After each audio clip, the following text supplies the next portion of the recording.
inside, huh? The cab leg, open up a little bit. Yeah, it feels good to get out, don't it? Yeah, 8 hours behind a counter is no fun either.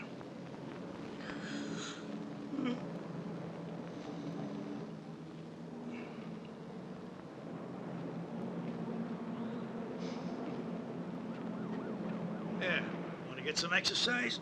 Oh, my balls. See this? Fetch it. Go on. Take it. Take it. Atta girl. Atta girl. Bring it. Come on. Come on. Good girl. Good girl, Bessie. That's my girl. You ready? Go fetch it again. Go on. Look for it.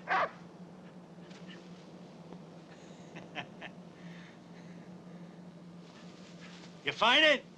Huh? Take it. Atta girl. Good girl. Now bring it here. Come on. I'm so proud of you. That's it. That's it. You're such a good girl.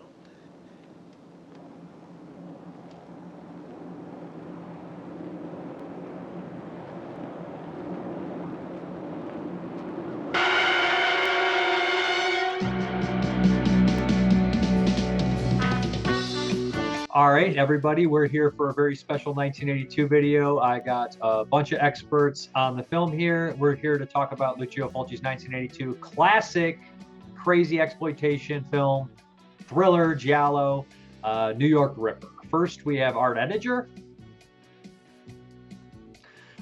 editor of Ultraviolet magazine, did a bunch of commentaries. Next, we have Troy Howarth, who is a master on the subject. Thank you. Hello. Splintered Visions, and he did the commentary on the freaking 4K and Blu-ray and everything like that. So awesome. Then we have Bruce Holecheck, who there we go. And finally, we have Nathaniel Thompson, Mondo Digital, a bunch of commentaries as well. Buongiorno. Yes, I've done quite a few Fulci tracks with Troy, but not this one. I did do the interview with Zora Karova for the Blue Underground editions of this movie. Awesome. I remember actually you saying that when I was watching it. I was like, oh yeah, he said he had Lustig watching him in there. Yeah, Lustig was in the room when we recorded that. Was that recorded at Cinema Wasteland? Chiller. Because I don't remember ever seeing her at Cinema Wasteland. She was not at Cinema Wasteland. So I'm going to let the true host of the show take over. Take it away, Bruce. It's all you, baby. So this film did originally start under the title The Beauty Killer. And it was with producer Giulio Subigria, probably mutilating the pronunciation of that. And he had worked with Fulci on Black Cat and had wanted to push, another Fulci production into being. Fulci was kind of high in demand at the time, post-Zombie. He was, pretty much very consistently working. Now, he pulled together a script by two writers, Gianfranco Clarici and Vincenzo Menino, who had worked previously on stuff like Cannibal Holocaust, and they had just done House on the Edge of the Park with Ruggero Deodato. When they were trying to push this into being, when he was trying to get this funded, Fulci, of course, went back and started working with, Fabrizio De Angelis on stuff like The Beyond and I think House by the Cemetery. So he was kind of tied up for a little bit. So the project kind of was in flux a little bit, and there was actually a point where the producer had started soliciting around with Ruggero Deodato attached to it as well. And funny enough, one of the main points of the script by the two writers was that the killer actually had progeria, which is that disease where basically you're prematurely aging. Once this movie actually came into production, they kind of pulled in Dardano Sacchetti to do a quick rewrite on it. He said he had like 5 days, and he abandoned that entire angle.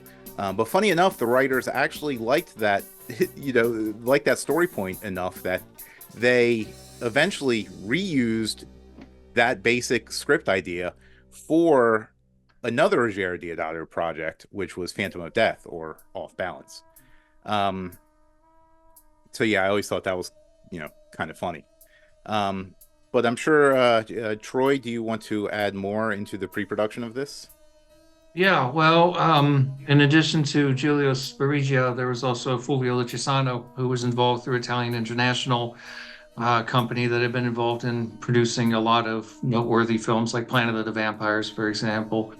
And yes, it was announced at the MIFED film markets as they put an ad out which boasted it would have an international cast and start filming in New York in early 1981, both of which proved to be slightly overly optimistic.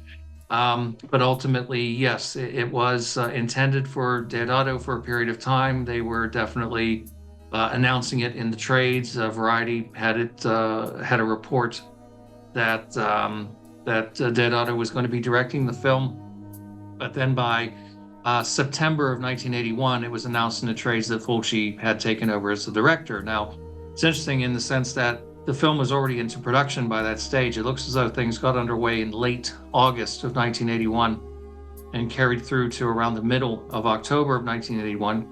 Fulci was coming right off of doing Manhattan Baby for De Angelis, which was another a complicated production. Kind of the bloom was coming off of the rose with the Fulci-De Angelis relationship around this time, and this is not unusual for Fulci in general. Fulci had a tendency of rubbing his producers the wrong way. He wasn't always easy to deal with.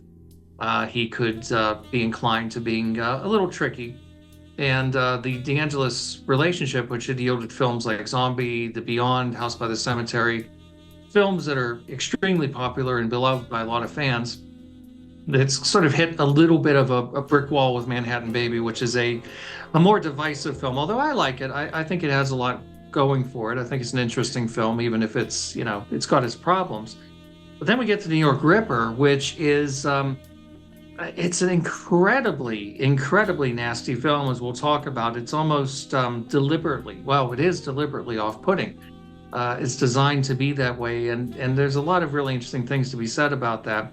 But it was a slightly complicated and slightly chaotic production in the sense that by the time the movie started filming, and the trades announced that they started filming on location in New York before things went back to Italy, they had, and I've never been able to find out who it was, they had a leading man in place who dropped out. Who knows why? Maybe he finally got a translation of the script and said, not doing this.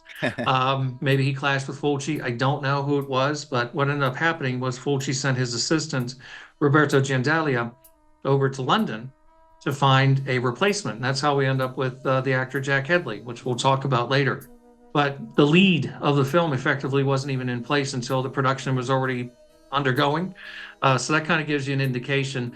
They had a reasonable shoot. It was 8 weeks. The budget compared to the stuff that Fulci would be doing in short order not long after this is quite adequate. But this is probably the most divisive film in Fulci's filmography, in the sense that a lot of people think this movie is just misogynistic and it's a perfect example of Fulci's hatred of women. I don't think that's true at all. I think there's a lot more complexity to the film, but we'll get into all that. I have a question about Ruggero Deodato. So after Cannibal Holocaust, there was kind of a kickback, and House on the Edge of the Park was already pretty much filmed by then, or he was making them both at the same time. So he got those out. Now, did he get taken off New York Ripper, you think, because the kickback was so bad on Cannibal Holocaust and House on the Edge of the Park that they possibly, because next movie he directed would be what, Raiders of Atlantis, right? So House on the Edge of the Park actually was actually in direct reaction to the problems with Cannibal Holocaust. With Cannibal Holocaust getting tied up in legal issues, they basically put together House on the Edge of the Park as a quick and easy production to try to recoup some sort of money while Cannibal Holocaust was tied up. So that's why it has a limited cast, limited locations, kind of weirdly enough, kind of like Don Dohler's Fiend after, the original Night Beast got aborted. Whereas, they tried to pull together this quick and easy project with very limited resources, just to get something back out there. It's worth noting too. I mean, since we're talking about the origins of the project, Clerici and Menino, yes, they wrote the original script. Clerici, of course, was very much involved with Deodato's films, as was Menino. They often worked on projects together, but not all the time. For example, they would work on another film that Fulci did after this, his last Giallo, Murder Rock.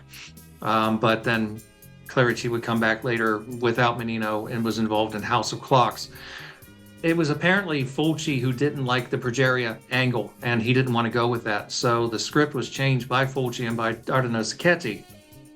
One of the things I've always found very amusing about this is that Sacchetti, who is a very tricky personality, anybody who's ever dealt with him will know that this is true. He's not, he doesn't exactly always leave a favorable impression on people who've dealt with him. Is very eager and happy to take credit for everything that people like in Fulci's films. But when it comes to this movie, because it's so controversial, oh, that was just Fulci being a pervert. That wasn't me. I had nothing to do with that. So take that with a grain of salt. I love that Dardano referred to, he basically quoting in the special features that Fulci was calling these guys the professors, and he brought them in, he was excited about it, and then obviously the script wasn't to his liking, so this is according to Dardano again, he brought him in to kind of fix it up and everything like that. So and he actually, on all the interviews and stuff like that, I've heard people talk bad about Fulci before, but on the New York Ripper, almost everybody seemed to say at one point he seemed to be a kind man for the most part. Dardano still said he was gentle in a certain aspect, but he seemed to come across the most criticism of Fulci as far as the New York Ripper actors, I would say, and crew. Right. Well, I mean, Art can talk to this because his interview with Zora Karova is on the Blu-ray, and it's a very good interview. But she is one of many people that I interviewed who said Fulci was sweet. She said it was a tough part. She plays a role in the film that requires her to participate in some extremely potentially awkward sequences. She had a scene partner, a young black guy who was apparently quite embarrassed and having a difficult time with the scenes that they were doing in the sex club. And she said that Fulci went out of his way to make her feel comfortable and to make her feel safe. She didn't like the film.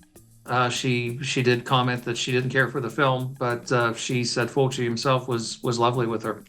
Yeah, what's interesting, not just with Zora Karova, but with so many of the people who I've personally met who worked with Fulci, they all seem to say, like, oh, he had this reputation, and maybe they even saw a little meanness from him on set, but everyone I've met, it wasn't directed towards them, Right. Like, oh, he was super kind to me, says Catriona McCall and Zora Karova, and certainly Sylvia Colatina. Well, we were kids, He loved kids. And it's just interesting that, like, Giovanni Lombardo Radice may be the only person who told me a really good first-person account of Fulci just going nuts. And he said that Fulci, to command respect on set on day one, would freak out over something nonsensical. And the example Giovanni gave was, this fork smells, you know? Yeah. Why does this fork smell? And it's like, what does that even mean? And he just has a temper tantrum over this fork smelling, just so everyone thinks he's a madman. But, like, yeah, it's always interesting how he has this reputation for being so mean-spirited, and then whenever you actually sit down with the people who work with him, they seem to like him, so... Even Giovanni said it, and Jeffrey Lewis, who worked with him on Silver Saddle, a Western back in the 70s, said the same thing, that Fulci would line people up and just bawl everybody out. And Jeffrey Lewis told a story about one day this was going on. He got to Jeffrey Lewis, and he just kind of smiled at him and winked, and it was like his way of saying, you got to keep them in line. Every now and again, you just got to scream at them. But the only person I talked to who had a very unpleasant experience working with him was Beatrice Ring, the star of Zombie 3, which is a whole other can of worms we don't need to get into. But that was a very, very miserable experience all around, and I don't doubt that he was probably at his worst on that film physically. He was certainly probably morally too. miserable experience, and he was horrible towards her. Apparently, it was interesting because she was probably the sweetest person I talked to in interviewing people for the book. She was incredibly, just very, very sweet lady. She hated him. She made it clear she thought he was horrible. I really apologize to Beatrice Ring if she happens to watch this. I also spent some time with her, and I had forgotten that. Yeah, no, he was brutal towards her. She was more really excited about the fact that I had a Japanese pre-record of Aldo Lado's Love Ritual and had hooked her up with a copy, and she had never had a copy of the movie. So we were talking about Aldo Lado more than Fulci. Most people would have probably talked to her about Fulci more, but she did express that, and I just forgot that that wasn't really the focus of what we talked about, but he was quite cruel to her. Who is the actress that he was quoted at saying, I fell on the ground and started chewing the dirt and said, I eat the dirt because I cannot eat you? Auretta Gay, who did the nude dive in Zombie. She's the one who gets her throat torn out by Ottaviano Dell'Acqua in the cemetery. Yes, Richard Johnson told that story about, and Richard Johnson loved him. This is a guy who came from the Royal Shakespeare Company, worked on huge films, and he said he was great. He loved him, but he said he loved that story because Fulci just was so exasperated at one point. He just literally started just tearing tufts of grass out of the ground with his teeth and said, if I don't do it to the grass, I'm going to do it to her. So, yeah. So, I mean, we hit the writers a little bit. I guess we have his classic editor here. We don't have his original DP, his typical DP of Salvati. But this one seems very professional, but it doesn't have the same supernatural qualities about it. I guess the plot is fairly simple right on New York Ripper. We have a mad ripper going around New York City, slashing women. A squartatore, not a ripper. Okay. What a fucking word. What a word. Squartatore is. And like, God, man, like sometimes I just think of squartatore and grin. What a marvelous word. I'm gonna put it on my business cards. I don't mean to sidetrack you all. I'm sorry. But like all the Italian I know, almost all the Italian I know comes from titles of Italian movies, right? And we have a very good friend here in Pittsburgh who is first generation, and her mom is Italian, and we were over at the house, and her mom brings out a cake, and she calls it a strega cake. And of course, I know the title, Sesso della Strega. And she goes, oh, this is a strega cake. And I said, a witch cake? Like, and she's like, how did you know that? Are you Italian? I'm like, no. And she's like, how'd you know? I'm like, well, I know an Italian movie with that in the title. She's like, what's the title? I'm like, Sesso della Strega. But yeah, it's just like amazing how what we know about the world just comes from Lucio Fulci titles and the like. And if I ever hear the word squartatore in the wild, I'm fucking ready. Ready. I know who Jack the Squartatore is. And that's what they call him, Jack de Squart or something, whatever the correct grammar is there. But that's the most common usage of Squartatore in Italian. But I didn't mean to sidetrack us. But do you know what a paparino is? Because that relates to this film. This could have been the Paparino de New York. Right. Could have been. I don't want to like step on Troy's toes or anything. Because his commentary is so excellent. His section in his book is really excellent too. And there's so much information in that. And he covers it so well. I guess, I kind of want to look at the so-called misogyny in the film. And I think that we can look at the movie as a whole in that way, kind of dive into it. Kind of through the characters, and I know you point that out a lot, Troy, about the what's her name, Del Colle. Her character in the film is actually probably the most interesting, and you say how much he actually seems to sympathize with her more so than the other characters, really. I think the two most sympathetic characters in the film, interestingly enough, are Alexander Della Colle, who plays a kind of upper class nymphomaniac type character who's in a relationship with a husband who, gets his kicks by letting her go out and have assignations with guys in hotel rooms and various other places as well, as long as he's able to listen in on the recordings afterward. And the other one is the psychiatrist who is revealed at one point to be homosexual, which is very interesting because, that's not always the case.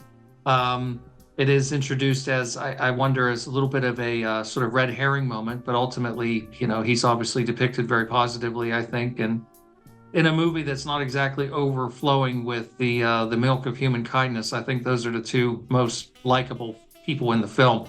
To point out, by the way, that the fact that the movie is populated with such unpleasant people, this was something that my friend, the director, Scooter McCrae, brought up to Fulci, because when Fulci made his only American convention appearance in New York City at the Fangoria convention, he was assigned to be kind of Lucio's assistant. So he was with him that whole weekend that he was there, and got to see him at full tilt, and got to have a lot of experiences with him. And I remember him telling me that at one point they were talking, and Fulci's English wasn't great, but it was passable, and they were able to talk. And Scooter said, the thing about New York Ripper is there's nobody likable in it. And he just growled, "That's the point." So yeah, I mean, it was a deliberate thing. I also find it very interesting at the time, especially Italian directors. Now, Dario would have homosexual characters in his movies, but even if they were likable, they were always jokes. Even Four Flies is the one character, right, who does a lot of the legwork, basically. Well, there's a trans character. I mean, think about and Tenebrae, of course. I mean, we have like like how subversive is that, having like little boys like myself all over the world jacking off to this trans female. I mean, I adore Ava. Apollo's played straight. He's played like a completely regular character. Right. No, you know what I mean? No one even would guess he's a gay character. You could say the same thing too, though, about the Gabriele Lavia character and his partner in Deep Red. Right. For example, they're not presented as sort of figures to be mocked or anything. There was a more progressive attitude in a lot of these films from directors like Fulci and Argento and even Lenzi that might surprise people.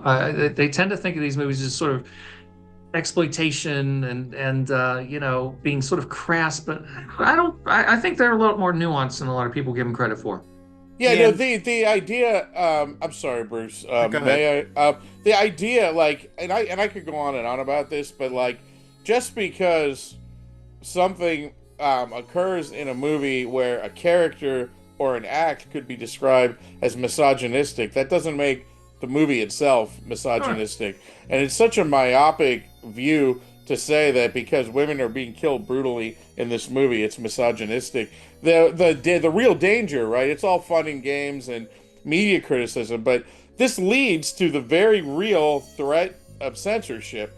And movies like New York Ripper are censored and banned all over the world because people do not care about speech as much as they care about these other issues. And because it's low art, no one cares. Try to get the average liberal interested in like speech issues in the UK. They really they don't get it. They don't care. And that's the side of the political spectrum that I'm on, that presumably we're all on. But like, for Christ's sake, like, this type of thinking is actually quite dangerous and leads to censorship. A very good friend of mine, the writer Emma Johnson, I just watched New York Ripper and posted something along the lines of what I just stated on my Facebook page. And Emma, she posted, not only does she not find the movie misogynistic, which is neither here nor there, but she points out that, that Fulci's female characters are as three-dimensional as the male characters, if not more so. So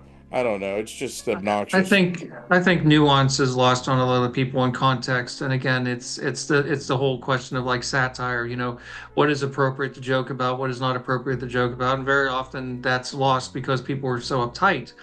And they see, any kind of dramatization as being endorsement, and that's not what it is. So in New York Ripper, we have a protagonist, if you want to call him that, played by Jack Hedley, who is a misogynist. He's a crooked cop. He's a piece of shit, and he's not meant to be likable. But because he's the protagonist, Fulci, that's just Fulci. I remember the review in the Encyclopedia of Horror Films and talking about this regressive Catholicism and everything. It's like, no, Fulci, first of all, Fulci was not a particularly religious man to begin with, but it's a mistake. And again, it's one of those things that happens when you just react in a knee-jerk way instead of thinking about it and kind of trying to sift out what the filmmaker is really trying to say. Right, you're talking about people who are just like, if it walks like a duck and talks like a duck. Oh, I mean, when you watch this film or Maniac, unless you're a really sick person, do you ever think, oh, I'm really excited to watch those women die? No, you're always like, oh, I hope they get out of here. You never ever think, oh, that was great. I can't wait for her to get cut up. You're always like, well, come on. I was gonna say sometimes. You don't. Let's not get. Let's not. You don't hate the people. Let's not being get killed. carried away now. You know what I mean? Like, I've never watched this movie and think I hate anyone being killed. Is there any other points we want to hit on kind of the misogynistic kind of so-called qualities? Do we want to hit some of the actors, the actresses? And there's so much stuff to cover, but...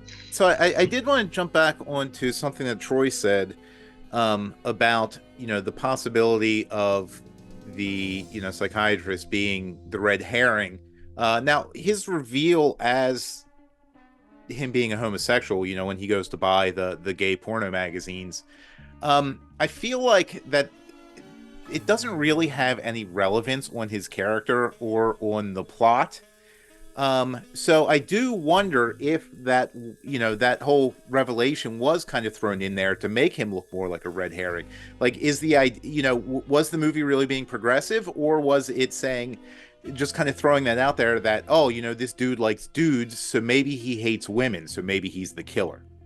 I think it's a very sophisticated film, a lot more so than a lot of people give it credit for. And I think he's playing around with a lot of those perceptions. Honestly, I think that has a lot to do with it. The average fan will look at this and say, "Oh, he's a deviant. He's got to be. He's a pervert. He's got to be the killer." In the same way that he's playing around with a lot of these kind of explosive images that can be described as misogynistic as well. Well, but if you look at who the killer ends up being, it's none of the deviants, so-called deviants. Right. It's the clean-cut guy. Mr. Whitebread. Yeah, that's who the New killer York really Ripper. It's possible that the New York Ripper just might not be a message movie. It might not be the most didactic work of art, and we might just be watching a whodunit about people being killed by a squartatore in New York City. Or maybe we're all the New York Ripper. I mean, I wonder who the real New York Rippers are. Is the real question we should be asking ourselves. I mean, Nathaniel, did you want to say something? I feel like you're getting cut off. Yeah, I was just going to say, well, first, I would actually add that there is actually a third sympathetic character in this film, at least to me, and that's Kitty the prostitute, who I think is extremely fun and sympathetic. I love her, and I think that scene is agonizing to watch because she's, like, you want more of her character. She's only in the movie for maybe a total of, 5 minutes, but, yeah. I mean, she's so endearing. And watching that scene just hurts because you really you think that any minute they're going to come in and stop, and it never happens, and it keeps cutting back to her getting cut up. And you're not supposed to enjoy that scene. I don't understand people who say, "Oh, you're supposed to get off and watch women getting sliced." You are absolutely not, right? Because I'm 100% on her side. I mean, she has one of the, I mean, she has the best line in the movie. It's turned into a huge, like, it's a meme online now about, I'm a prostitute, not your wife. Make the copy yourself. Not your wife. Yeah. I mean, that's huge. I agree. I agree with that. I think she is very, very likable. We do feel for her, and the most horrible thing about that scene is he could save her. He chooses not to save her because he doesn't want to be outed, as a hypocrite. He goes around spouting morality, and he's, Mr. Law and Order and everything else, and the man's a hypocrite. He doesn't want to be outed for that, so he has the ability to stop it. He chooses not to. That's what makes that scene particularly awful. Right. No, I mean, I think when you watch that scene, the hardest thing about that scene is my dick. Well, I didn't know that was in the movie. You recreate the Maniac poster every time that scene comes up, huh? You're assuming I'm wearing pants when I'm watching this stuff. White pants today? Assuming now. I'm wearing them right now. All right. I was gonna say I'm assuming you're wearing pants now, but I'm wearing my white jeans right now.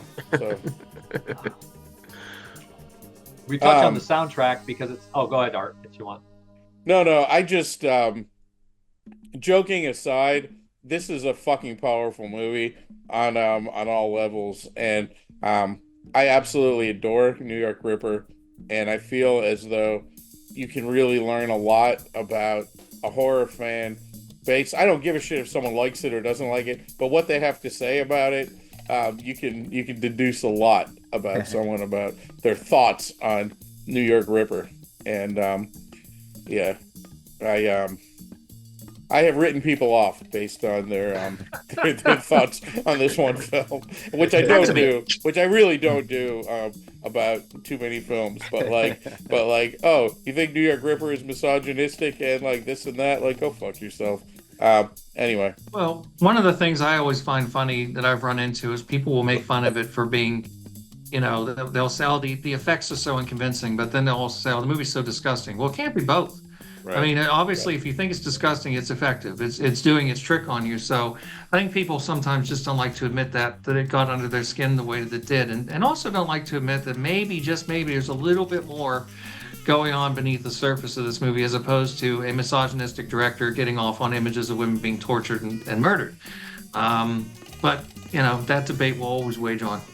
I mean, you don't torture a duckling. Everyone knows that. I do think the effects are pretty solid. You know, I think they're just as good as anything, you know, Giannetto de Rossi did with him. And going back to what Dave said earlier, you know, this was a film he did produce without a couple of his usual collaborators. Yeah. I don't know if you guys want to jump into that a bit more. No, Luigi Cavilla is the DP on this film. We mentioned before that he's not, but he had shot The Lizard in a Woman's Skin back in 71 for Fulci, which is one of the most beautiful looking films Fulci ever made. And this is a beautiful looking movie too, even though it doesn't have that gothic atmosphere because, of course, it's not a gothic horror film. But it has, I think, a nice sort of summery, bordering on autumnal kind of atmosphere going for it. It's very sort of warm and sticky at certain points, at other times where you can get a little bit of a chill in the air based on the location filming. And Cavilla was a great DP who had shot Deep Red for Argento. He shot Avanti for Billy Wilder, Blood for Dracula, and Flesh of Frankenstein for Paul Morrissey. A lot of films for Elio Petri. So, I mean, he's a great DP, and his operator is Ubaldo Terzano, who had been Mario Bava's camera operator for many years as well. So it's a really beautifully shot film. And if we think in terms of like the murder set pieces and things like that, that scene involving Zora Karova, the way that's shot, and especially, you know, when the lights go out and you're relying on the green lighting and the red coming in as the door opens, that's a really beautiful effect. It's funny. Go ahead. Oh, just a quick stupid joke. I was like, I couldn't help when she's bad mouthing. She's like, God damn it, Joe. I just imagine Joe the plumber from the Beyond being back there. Like, I am sorry. But she called him Crick Italian. Yeah, the Italian joke. Yeah. What I was going to say was that the one scene in this movie that actually does jump out to me as this movie is kind of based in realism for the most part, like you had mentioned. But there is that one scene that, of course, is revealed to be a dream sequence or a sort of hallucination scene. The scene in the movie theater, where I thought stylistically, that was, you know, the best looking scene in the entire movie. You know, I thought it was really stylish, really, appropriately dreamlike. And to me, the kind of set visually a sort of precedent for some of the stuff I thought he would do in Murder Rock, which I actually found surprisingly stylistic as well. Murder Rock's a much better film than it often gets credit for. I mean, if we talk about Fulci and the Giallo, I think there's a good argument to be made that nobody had a better track record than Lucio Fulci within the Giallo. If you look at all the other directors who worked within it, you know, there's ups and downs, but Fulci's Giallo, if you go back, Perversion Story, Lizard in a Woman's Skin, Don't Torture a Duckling, The Psychic, New York Ripper, and Murder Rock, those are all, they range from good to great films. Right. And some people would also include things like Touch of Death, which I don't consider, maybe The Black Cat. Some people consider that kind of a Giallo. I also don't consider it one. And there are a lot of Giallo elements actually in Warriors of the Year 2072, The New Barbarians, even though it's a sort of post-nuke movie, but it's got a Giallo kind of plot to it. He really had a terrific run within this genre. I mean, Argento obviously made the most, but after a certain point, it gets a little bit iffy. Fulci never had that problem within this genre. So going back to our pieces conversation, so New York Ripper, Giallo or slasher? Both. Hell yeah. Also want to mention the movie ends exactly like Pieces. And it's funny, if people are complaining about New York Ripper special effects, but praising Pieces, and the end shoot in Pieces is the worst goddamn fucking headshot I've ever seen. I mean, it's a fine headshot for Pieces. Well, I was going to say, it doesn't end exactly the same. I know, like New York Ripper has one of the craziest scenes, the head explosions I've seen. I always thought the effects were top notch, and I do find it very strange that he's missing out on Fabio. He's not in there. Salvati's not in there. He has his long editor, but it still came out to have the certain style. You know, it's still very much a Fulci movie. It feels like a Fulci movie. No, Cuviller was by no means a lesser choice. He's every bit as good as Salvati if you look at his record. I mean, extraordinary DP. And the composer, the main composer anyway, Nathaniel can certainly fill in the blanks when it comes to other tracks that are peppered throughout the movie, but the principal score is by Francesco De Masi, who's not somebody who really did a lot of giallo films, nor is he a recurring collaborator with Fulci. But he wrote a great score for this film. That sort of haunting theme that's associated with the little girl, for example, I think is very effective. And the main title theme almost plays to me as kind of a parody of sort of 1970s, 80s cop shows. That sort of upbeat tempo that's going, but it really, really works. I think it's a great score. Oh, and like, yeah, no, you like, you're swaying just as the movie begins. As soon as that music comes on, oh my God, you just start like swaying to and fro. It's just such a like party movie. It definitely has that vibe where you hit New York City and it kicks in really hard, like all the Italian movies do. And I directly immediately think Cannibal Ferox, because they have that big, very similar, almost funkadelic kind of shit going on. Plus, the thing with the saxophone coming in and everything, right? I really do like that aspect of the score, because for some reason, you know, New York, you know, as Fear would, the punk band Fear would put it, New York's all right if you like saxophones. So, you know, I do feel like that sax sound, for some reason, you know, I don't know if it's because of subway musicians or what, but that sax sound is kind of synonymous with New York City at the time.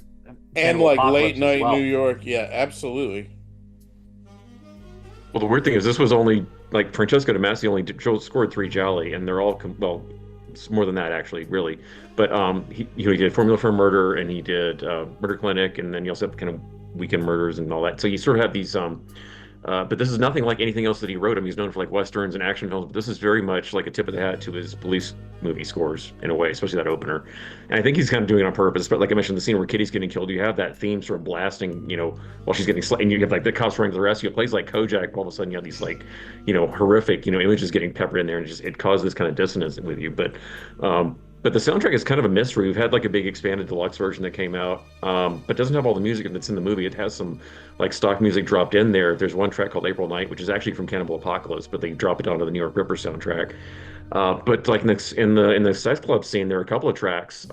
There's one that nobody has yet identified, as far as I know. That main one that's playing when Zora Kurova's having sex. And nobody. I mean, back in the days when IMDb had message boards, people were trying to figure it out, and nobody's been able to peg what it is. Shazam doesn't help either. But then, like at the end of that scene, when the other couple comes on, there's that funny little like doot doot doot music comes on. That's a Walter Rizzotti piece of library music from an album he did called Park Avenue. But so yeah, they're kind of like just jamming all this stuff in wherever it fits, which kind of makes sense because the movie itself, it's like wandering all over New York and getting all these great marquees and all this other kind of stuff. So the soundtrack kind of follows suit. It's just they throw in whatever they could. Well, and you said one of the tracks was from Cannibal Apocalypse, right? Right, yeah. The song called April Night, which is kind of like a little funky kind of pop track. But that's actually the song that's playing in Cannibal Apocalypse. Chinzia Corollas has it playing in her bedroom on the radio. Yeah. Can we stop it for a second, pause for a second, and all agree how much of a fucking national treasure Nathaniel Thompson is? He just, like, seemingly without notes, just rattled off that amazingly in-depth knowledge about the New York Ripper soundtrack, and I am in awe. That was excellent and incredibly informative. No, but like that's just incredibly informative, deep dive stuff, and you know, like it's not easy to research that type of thing. As you said, you know, these days people are like, oh, what does Shazam like? No, it doesn't give you the answer. Thank you. I thought of that. Thank you. Yeah, like the other day, I was trying to find any actual evidence that this movie had a theatrical release in the States, and I don't think it did. I accidentally, inadvertently, currently have a newspapers.com subscription, and you have to really know how to use it and in order to thoroughly search it. But like, I really do not believe that it played theatrically here until like repertory recent screenings. But I'd be happy to be corrected on that if someone can find me an ad mat or a listing. No, But I don't. But art I is don't on think so. Wikipedia.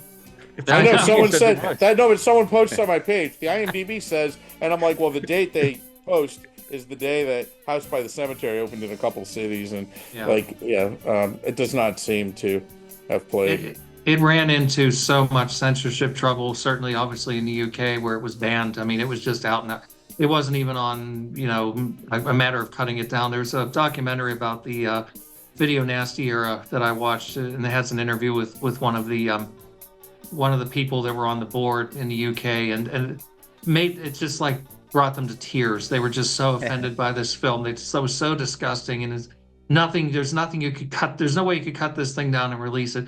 As far as I know, it's still not available uncut in the UK. Every release over there has been cut, although it's less butchered than it used to be. Appropriately, I guess, for a movie called New York Ripper, it gets butchered, but I don't think it would have had much of a chance of getting released over here unless it might have come out unrated, but I don't think it did, because I've never found anything either. It did certainly come out through the Vidmark VHS label, and that was how I first saw it, a very dismal brown looking pan and scan copy, which was also cut. Not really from the gore, but other things, some of the sleazy stuff and other material was missing, although there it is. No, but yeah, go ahead. Well, I was going to say, for years it was the only version that retained the shot of Palomalco, which is in the Italian version is for the intermission break. So there's a scene where he's going down the street, and all of a sudden it pauses, and on the VHS that was there, and it was like, what was that supposed to be? Because that was before I knew about the intermissions. I thought, oh, that's the red herring moment. That's where we're supposed to be like, oh, it's him, isn't it? But no, it was because of the intermission. And actually, when Blue Underground was getting around to doing their remastered Blu-ray and ultimately 4K release, they presented that to me as an alternate ending. And I said, no, that's not the alternate ending. I'll tell you exactly where it needs to go. So they put it back in. So now it's present. For a long time, it wasn't. Very cool. But do you know where that came? Do you know why they think that, though? Is because, did anyone see the Dutch Laserdisc that came out? It was like so that one, for some reason they took that shot, but it has the actual intermission transition, which is missing a roll, where it's like he turns and pauses, and it suddenly goes it gets all psychedelic for a second. It's supposed to be the intermission card coming in, but they stuck it at the end right before the credits. So it's supposed to be like a red herring, like, oh, maybe he is the killer. And it was like, but what? It makes no sense because the outfit is completely different.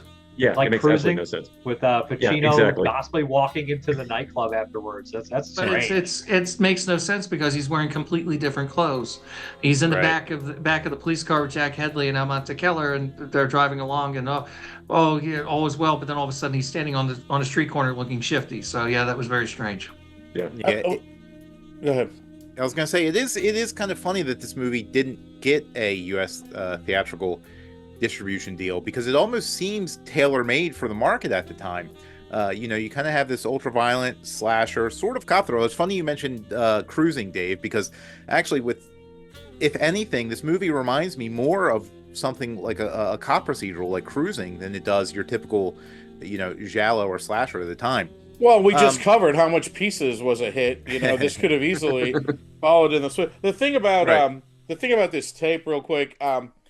A few things. First of all, one of the cool things about being a kid in the VHS era, and I've talked about this elsewhere, is you could get really well watched at a really young age. Adults, right, had to spend decades going to the movies, seeing these things over time, and then when the VHS peak happened, adults had jobs, other responsibilities. If you're a kid, you could watch quite a few tapes a weekend, for example. And, I think about when I first saw New York Ripper. I now know that this tape came out either on March 23rd, 87, or March 27th, 87. Those are the two dates I have found. And what's extra special to me about this exact copy, is that it's the copy I rented as a kid. It's from Video Factory, my childhood video chain. But, when I decided to start watching Fulci movies, there were 5 of them. There were more probably, but there were 5 that I immediately could see. So I saw Zombie, Gates of Hell, House by the Cemetery, The Beyond, and New York Ripper, all in the 6th grade. They're all there at the video store. Think about the space and time that a person would have had to see them when they first came out, you know, whereas like you could just, here they are right at your fingertips, you know. But if I may, the back of this video box has to be heard to be believed. Someone's taking a big slice out of the Big Apple. You're invited to join the search for the most sadistic slasher in the history of sinister cinema. The victims are young and beautiful. The bodies have been horribly mutilated. The killer has the police baffled. But this isn't London in the 1800s. This is Manhattan, present day. And the reign of the New York Ripper has begun. From the Brooklyn Bridge to 42nd Street, a grisly trail of victims grows as Detective Fred Williams pieces together the clues and the bodies left in the Ripper's wake. Even though the killer's latest target provides a description of the psychopath, the ensuing manhunt yields nothing until the prime suspect is found dead. Is the city safe at last, or has the maniac merely succeeded in buying time to plot his next bloodbath? Lucio Fulci, creator of the gore classics Zombie and the Gates of Hell, now introduces you to the screen's most fearsome fiend of all, the New York Ripper. People are just dying to meet him, and you'll be too. I mean, That's a how could spoiler. but it's great. It's a great spoiler. How could you not want to rent that? As a few of us have seen online, there is a standee that I would die to have. There's an actual video store display standee for that Vidmark released. I know Allison Necromistress, Allison Grace, used to own one. I don't know if she still has it, but it's a really cool thing. And I like the box art, and I like the choice of the box being purple instead of black. But yeah, this is when we first saw it here in the States, and you know, at least the gore wasn't cut, and it wasn't all out of order like the Beyond. It could have been a lot worse, our first exposure to the New York Ripper, and there it was at our fingertips too. You know, you didn't have to look too hard to find the New York Ripper. So. Well, and I also like the idea that in 1987,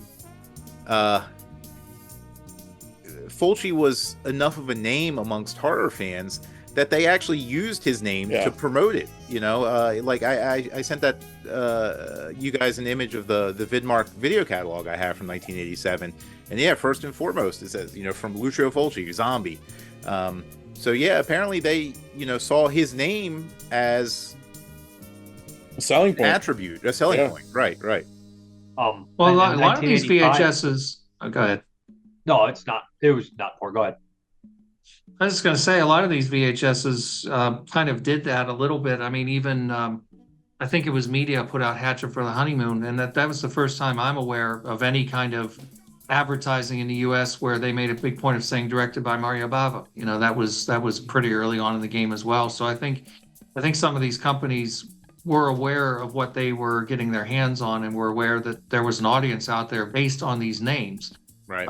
You know, it helps too that Fulci wasn't somebody who tended to have to hide behind a bunch of pseudonyms. It happened to him once or twice on films, but for the most part, it was always a film by Lucio Fulci, directed by Lucio Fulci. That was always kind of recognized as a name. And speaking of names, I have to mention, since Art said it, they referred to him as Fred Williams.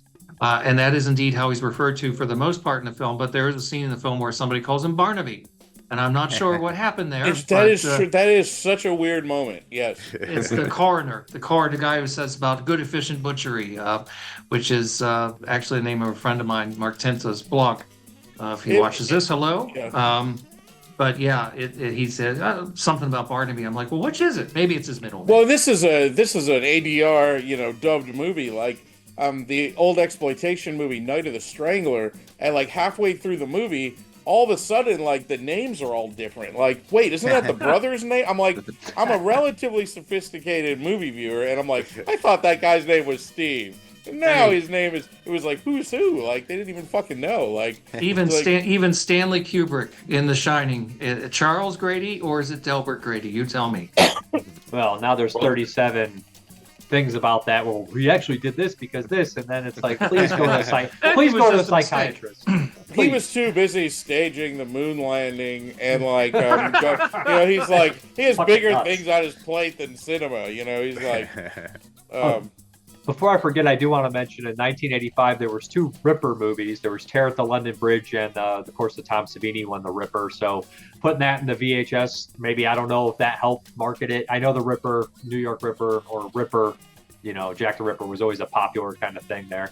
Well, But, House on the Edge of the Park was called The Ripper on the Edge in There a you go. couple of territories. But the tie poster for this movie, let's not forget the tie poster that just prominently features a duck. It's just like right in the middle of the poster is this duck. And I remember this is pre-internet, or it's not pre-internet, but it's before I had ever seen that image online or in a book. I was at a convention and I saw that poster and I was like, this is the funniest poster ever. And I immediately bought it and it's been in my collection ever since. But what a crazy movie poster. The tie poster for New York Ripper with the fucking duck on it.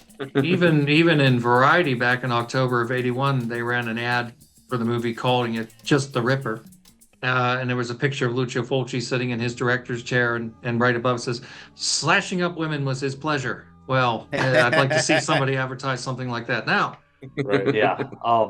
We should really talk about, give it props for having Fulci film 42nd Street. All those sleazy New York streets is really fucking cool. And it's pretty amazing that he got to film that. It's right out of Maniac, or the opening of Nightmares in a Damaged Brain, seeing the marquees and seeing I think this. I always think of him as Howard Ross as like the Italian William Smith. He's like rugged and scary and big. He walking through the streets. I think he's really good in this. I think he's a very intimidating character. Yeah. Those marquees are awesome because you can tell exactly when those scenes were shot, right? You can go back. It's gorgeous. Yeah, which is super cool. Yeah, and that's actually that's part of what I was getting into when I was saying, it almost seems tailor-made for U.S. distribution. Over half the shoot was shot location footage in New York. They shot 4 weeks in New York. How could that not play 42nd Street? It didn't, right. But how could it not? Yeah. Just to follow up on your comment about Howard Ross, also, his real name's Renato Rossini, but he always went under Howard Ross. He's still around, still giving interviews, and I've heard nothing but nice things about him. He's worked in a lot of interesting films, but the cast in general, I have to say, I think the actors do a very good job. I really, again, it's because the movie's dubbed, everybody's been revoiced and everything. People like to sort of poke fun at that stuff, but I think first of all, the English track is quite good. And second of all, I think the actors all do a really fine job with their roles. Absolutely. Should we get into the cast a bit? Yeah. I mean, I could talk a little bit about Jack Hedley because, as I said, that was a weird kind of situation, and why and how he was picked, I don't know. Obviously, he was an English, Fulci specifically sent his assistant to England to get a replacement for this unknown actor that was originally cast in that role. And I can only assume that Hedley had time in his schedule and was able to do it. He was his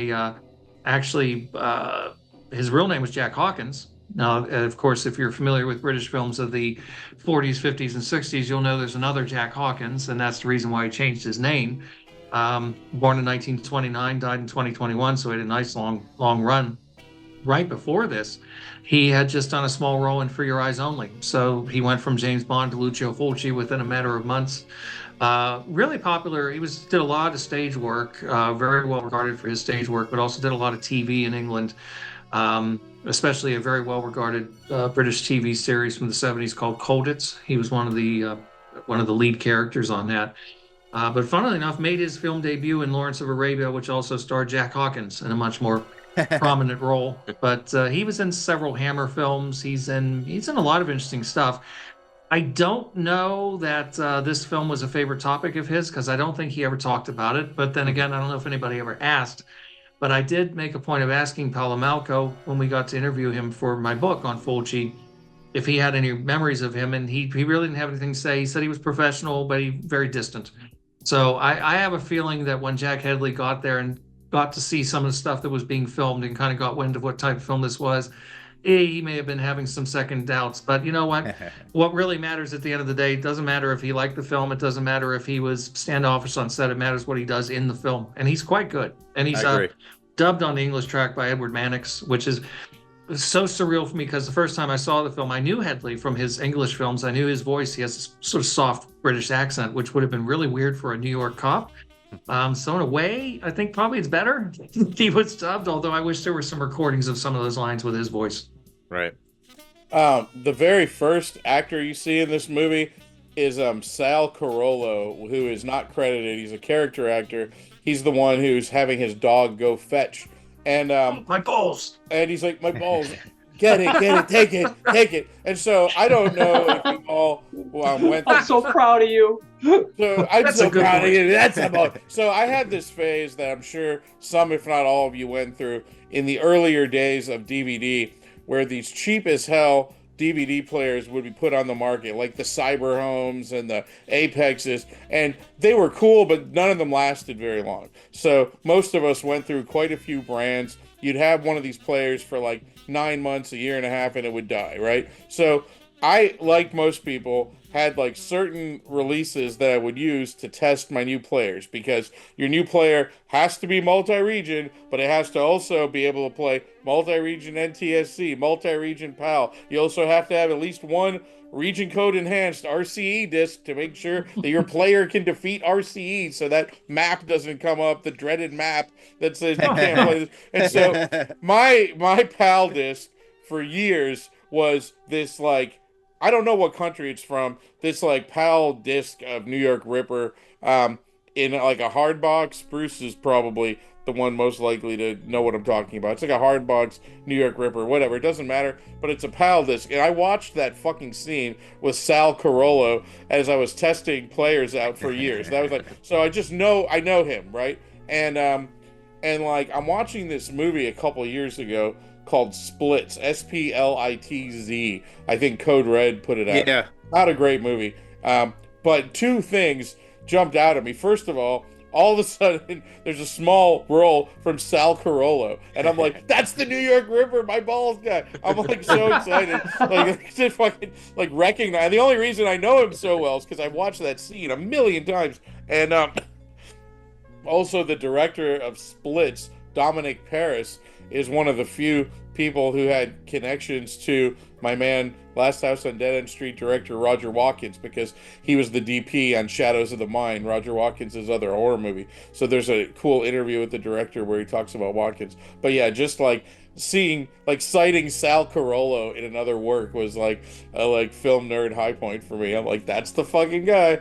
But anyway, the movie I can add another nerdy topic there. Is he's dubbed by Gene Luoto, who also, I believe, supervised the dubbing of the track in general. And wow. Luoto is one of those guys that you hear his voice on so many. I always identify him in particular as the voice of the entomologist played by Leopoldo Trieste in Twitch of the Death Nerve or Bay of Blood, whatever you want to call it. So if his voice sounds familiar, that's why. This movie is a cornucopia of familiar voices if you watch enough of these films. Right. You know, once you know a little bit about dubbing, and having been friends with Old Man Ben, once you know, like, now that I spend so much time around him, I hear his voice all the time in Spanish movies, like The Corruption of Chris Miller. I'm watching that, and in the very beginning, there's just like a mailman who's like, "Here's your mail." That's Ben, you know. Or like, he's Chris Mitchum's voice in Clockwork Terror, Murder in a Blue World. But like, it's just like I used to sit in this guy's apartment, and like there his voice is in all these movies. But yeah, once the voices are identified to you, you're right. You hear these same people, and I think it's one woman. I don't know who she is, but one woman in the entire history of the world dubbed every child, every boy, and every little boy was dubbed by this one woman. Is my theory. If we're on the character actors, we should, just the tiny roles, we should mention the two Puerto Rican characters. What is it? Anton Pagan and Josh Cruz. They're in a bunch of movies, and I find it really funny. This year, they're in a movie called The Killing Hour, both of them, and they kind of play similar roles. One of them's more up front with it. Yeah, I was going to mention, you know, out of all the cast members in this movie, like, those two guys were two of the most prolific, you know, and they just kind of show up for that definitely one New York guys. sleazy scene. Silvertoes Morales, Anthony Pagan or Pagan, he's probably the only actor who toe bangs someone in this movie, and then also shows up as a diner patron in Muppet Steak Manhattan. And So, I don't know. so quite the filmography. But he was very much a New York guy. He was, he was in several other New York productions, including the Castellaris post nukes that were shot there. 1990, The Bronx Warriors and Escape from the Bronx. He was in, Bill Lustig's Vigilante, Fort Apache, The Bronx. He was in the original The Warriors. And in later stuff like Night Shift, Dirty Dancing, Bringing Out the Dead. He was in later Abel Ferrara stuff like R. Xmas and Go-Go Tales. But yeah, he's still active to this day. Like you said, they're still making movies. He's active on Instagram, which I thought was really funny. And then Josh Cruz, the other guy, this was his debut, but again, he was almost 100 roles, tons of TV, like a lot of soap operas, Bold and Beautiful, Santa Barbara, The Flash, Melrose Place. But he was in a few movies like Dragnet and Born in East LA. But again, he's like all over Twitter, still active. But yeah, you see this movie and you never would even think to, look those two guys up, figuring they're just, a couple of nobodies. And turns out both of them have almost. You recognize those guys right away. If you watch any movies. I love it when someone's in something really twisted and then they're in something like The Muppets Take Manhattan. Right. For years, my favorite example of that was Ray Lovelock in Last House on the Beach and Fiddler on the Roof. Like in the same kind of time period too. It's like It's like, oh, I play like a guy who wants to fuck the shit out of a nun against her will, and then I'm in Fiddler on the Roof. Like what a difference. Like, let's not forget Robert Kerman's cameo as a tugboat driver in Spider-Man. I know. But that was deliberate from one of our friends, right? But still, that's so cool. Yeah. Also a Night of the Creeps for a second, Kerman. Don't stop. Go. I was like, what the fuck? But I've seen those movies 100 times, and I finally put it together. So Troy, you interviewed Paolo Malco. Do you want to talk about him for a bit? Yeah, I think I've talked about him before. That he's an interesting character. He's somebody that, as Art knows only too well, unfortunately can't be talked into doing the convention circuit. He would be a great one for it, but I think he's pretty comfortably off, and he just doesn't really want to be bothered with the traveling, so can't really blame him. He'd already worked with Fulci on House by the Cemetery, and they got off on a tricky start, as very often was the case with Fulci. Just by way of background, very often Fulci liked to test people, and he liked to kind of get a sense of, is this person going to stand up to them or not? And we mentioned Beatrice Ring before. And it could be that in that case, she was just a little too passive. And maybe that's why he continued to just give her hell throughout. Added to which it was a miserable experience all around. He was very, very ill when he made that film. So I'm sure that didn't help. But interestingly, in general, if he would start picking on somebody, start giving somebody a hard time, if they fought back, he liked that.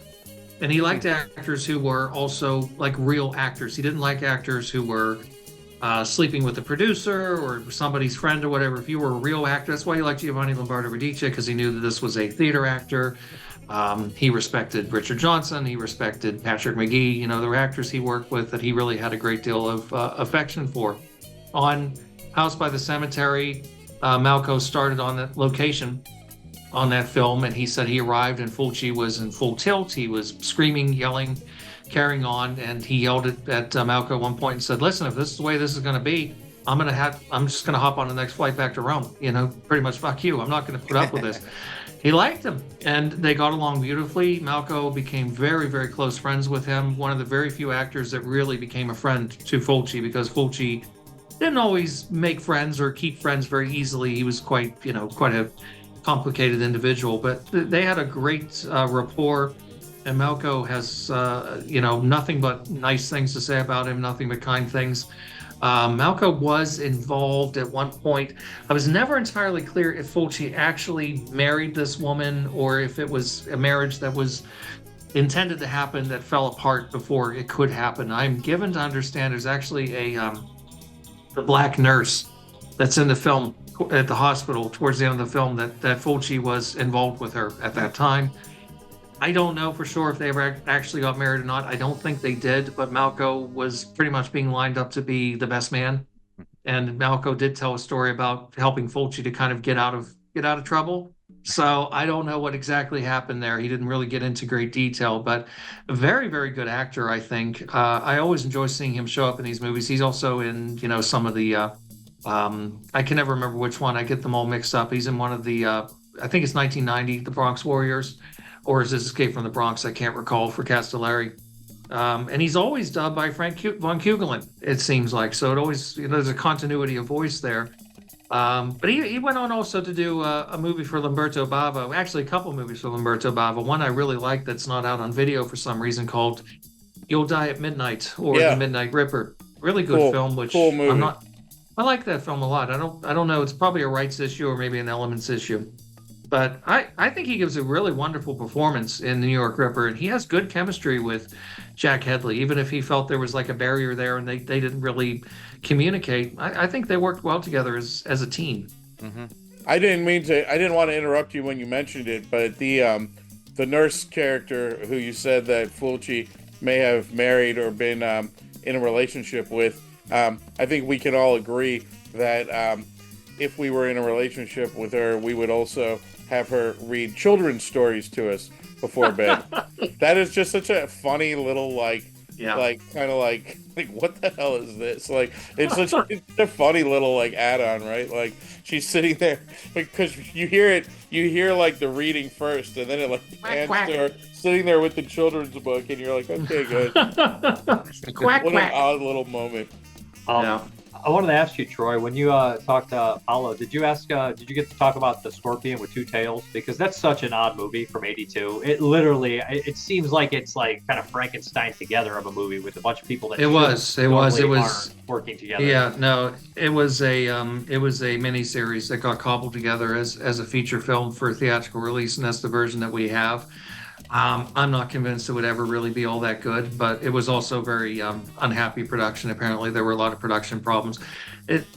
There's a story. I mean, it's just sort of superstition in Italy, but anytime you deal with the Etruscans, there appears to be problems with the films that are based around the Etruscans. So that was no exception.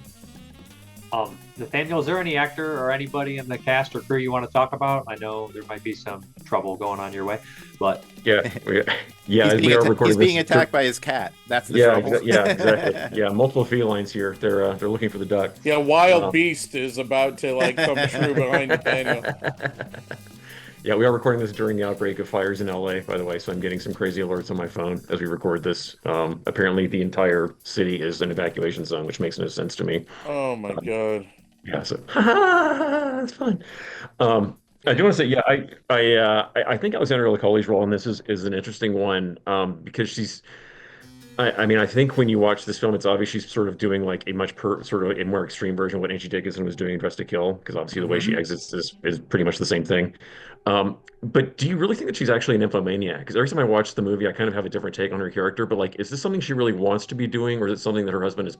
That's she kind of doing for her husband, right? Right. Like, is he sort of gaslighting her into it? Because it's very ambiguous. But like, especially the scene with Silvertoes, it's like it's a really complicated scene because they're sort of like She seems like she's revolted, but at the same time she's intrigued, and I don't know. I'm not sure how to read it.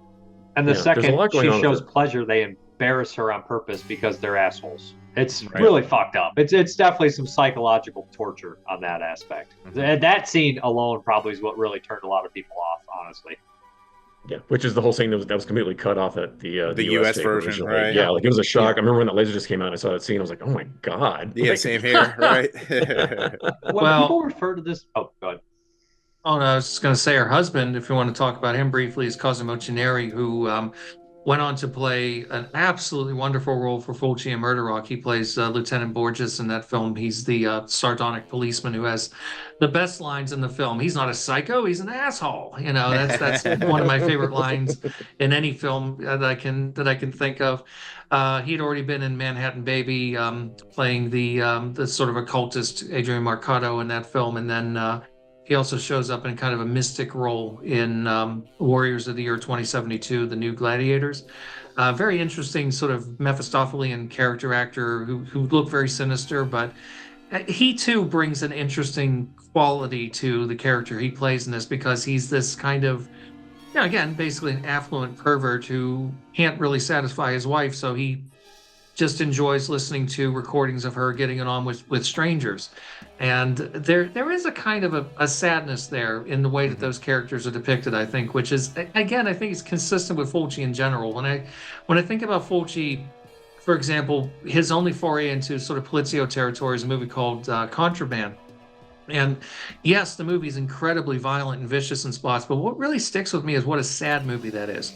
And I think The New York Ripper is an absolutely heartbreaking movie too, in its own way. I mean, it may sound funny to some people, but that ending really bums me out. Yeah, that was the thing that surprised me the most watching it this time. You know, it's not one of my most rewatched Fulcis because it is kind of a grim, bleak movie. And yeah, just that ending. I mean, it's ridiculous how just wrenching it is. You know, that this little girl, all she wants to do is talk to her daddy. Meanwhile, her daddy just got shot in the face. It almost turns to Hong Kong territory, Cat 3, like underground banker, kid in the bed, where you're like, are they being mean on purpose to be funny, or is it just really that mean? Like, yeah, it's like the ending's like really fucked up. Like you have this little girl who's, you know, the one wish, this dying little girl, the one wish she has, she'll never get. So yeah, it's really wrenching stuff. I think. I mean, like, come on.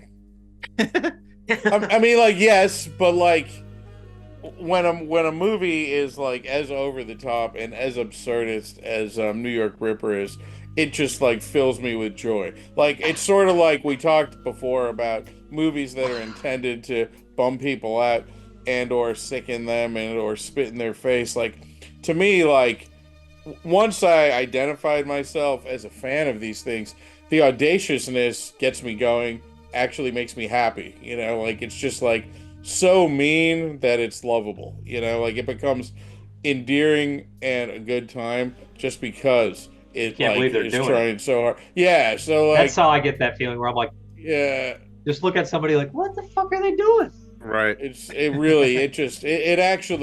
It sounds like I'm trying to be funny, but this movie really makes me feel quite good. And it's like, it's comfort food to me, man. I mean, also, what else is comfort food to me is comfort food, as evidenced by my BMI. But the New York Ripper is my idea of a good time, you know. And if that makes me some kind of sicko, so be it. But when a movie's that audacious, you gotta love it. This touches on something that I think is worth talking about, which is, you know, the audacity of the film. And the impact it seemed to have on Fulci's career for the next few years. So it almost feels to me like in this film, like, you know, up until now, Fulci, apart from something like Contraband, which is completely different, it's a realistic film set in a crime milieu, it's a different kind of thing.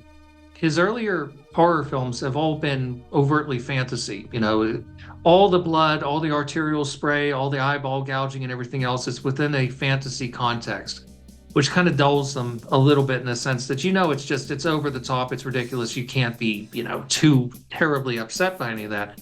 New York Ripper is putting it in a more realistic context, even though it does have its kind of irrational, strange elements as these films do. But it's almost, you get a sense he's almost sort of rubbing your nose in it a little bit, like, yeah, this is what violence is really like. You know, this is gruesome, it's nasty, it's everything else. It is wonderfully audacious, but I wonder if it's because of the backlash that this movie had and the censorship problems that it had. You know, again, it was heavily cut in most areas, some places banned it altogether. Is this why afterwards, for a period of time, Fulci kind of reins it in a little bit? His movies get a little bit more restrained for a period of time until later on there's a break. He has some health problems. He's away from making films for a while. Then he dives back in with really gory stuff again. It makes me wonder if maybe he was a little bit cowed by the reaction of this film. Well, I think it's like, screw a touch of death. Yeah, touch of death. Well, and I'm sure some of the you know, him kind of straying away from this type of material is also for financial reasons. You know, this movie did not get a U.S. sale, which was a big market. You know, it didn't get a sale for another 5 years in the U.S. Well, and I'm confused about that because I don't know if it's real or not, but there is a I've seen poster art with 21st Century on it, so I thought 21st Century had picked it up for U.S. distribution.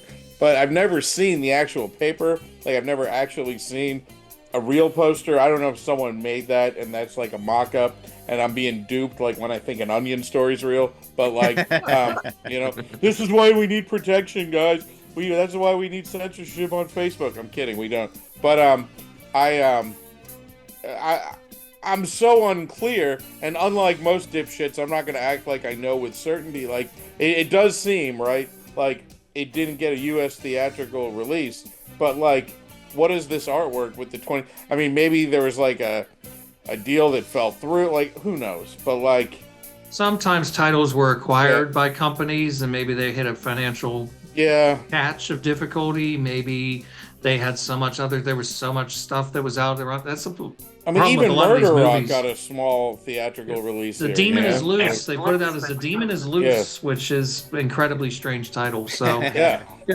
But look at Opera. Opera's the same. I mean, Opera is supposed to have a release here. It never happened. So you never know. It never happened, even though they made they did a U.S. cut, but they never got a chance to put it out because Orion went bust. But that was years later, and that was when like theatrical horror was doing way worse than when New York Ripper would have been hitting the scene, right? Like.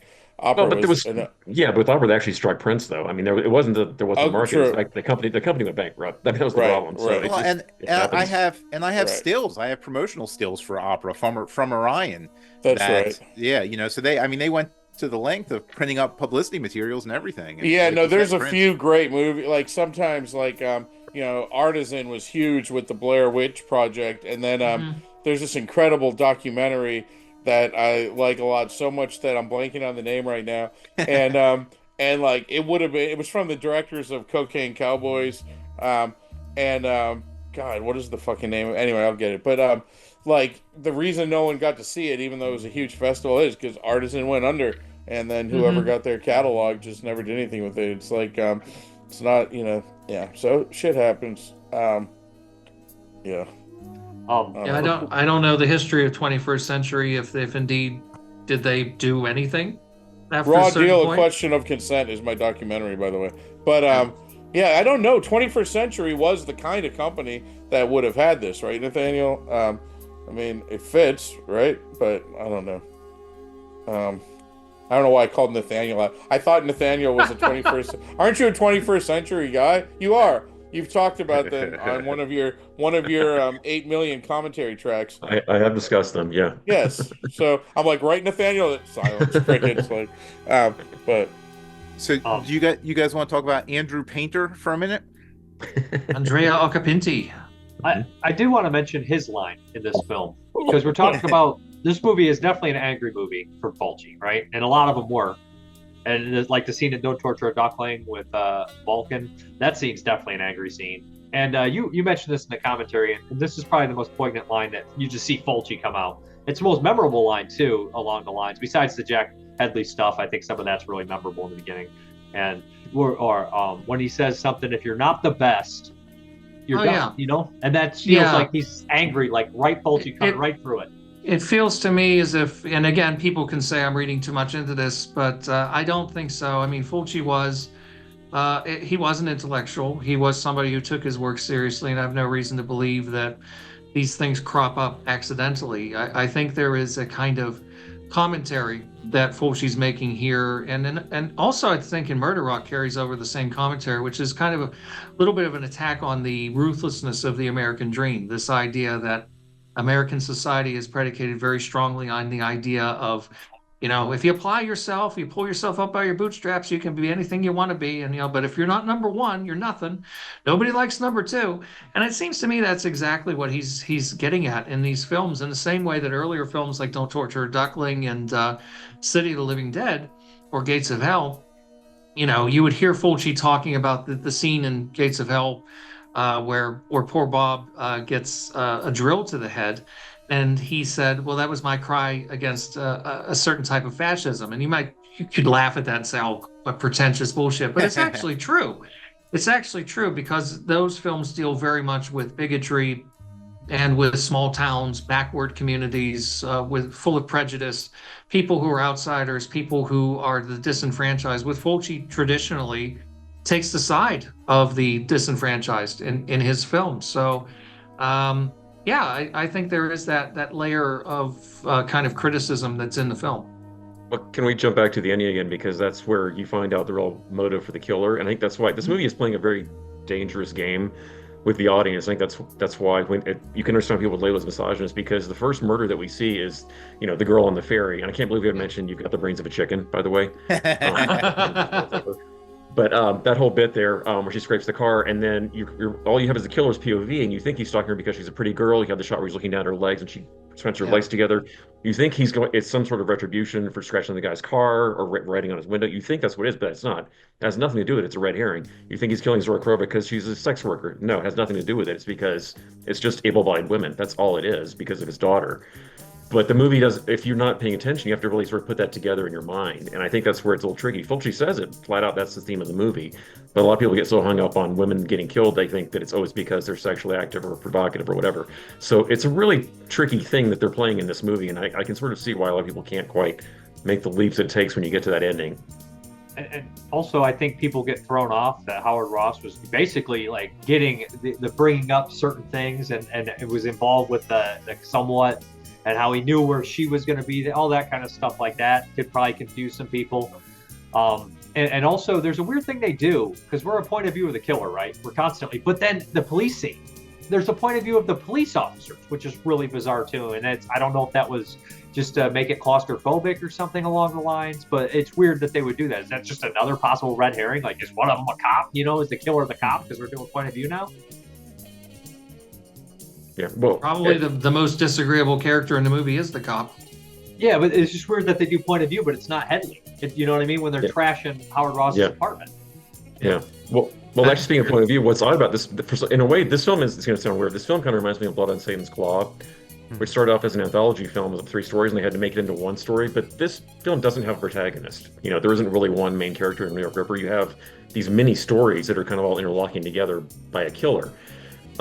Which is why that's kind of strange. Like, you're never quite sure. And I mean, the killer and really our final girl don't even show up till 40 minutes into the movie. It's halfway into the movie when they show up, which is a really strange structural choice, by the way.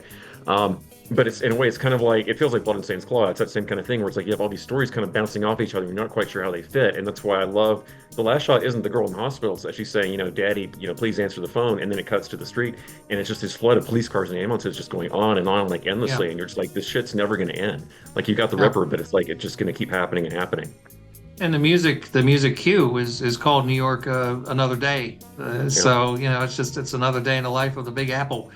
I mean, well, Nathaniel, you brought this up when we were talking about this before, that you referenced a review you read where somebody said, I guessed who the killer was within the first 5 minutes. Well, he doesn't even show up until halfway through. Yeah, it was like video at Dr. Cyclops like, the killer is exactly who you said it was 10 minutes in. It's like, well, you must be psychic. Like, that's absurd. Maybe if you had 2 eyes, Mr. Cyclops, then you would have fucking See what the fuck he's talking about.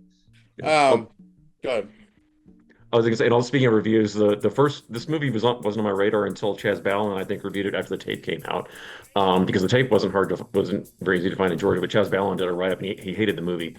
But just to even how horrible this movie used to look, but I think the phrase he used that stuck in my head is that it looked like it was shot on Naugahyde, is the way he described the film. And if you look at the tape, it was all just brown and awful, gross, and it was awful.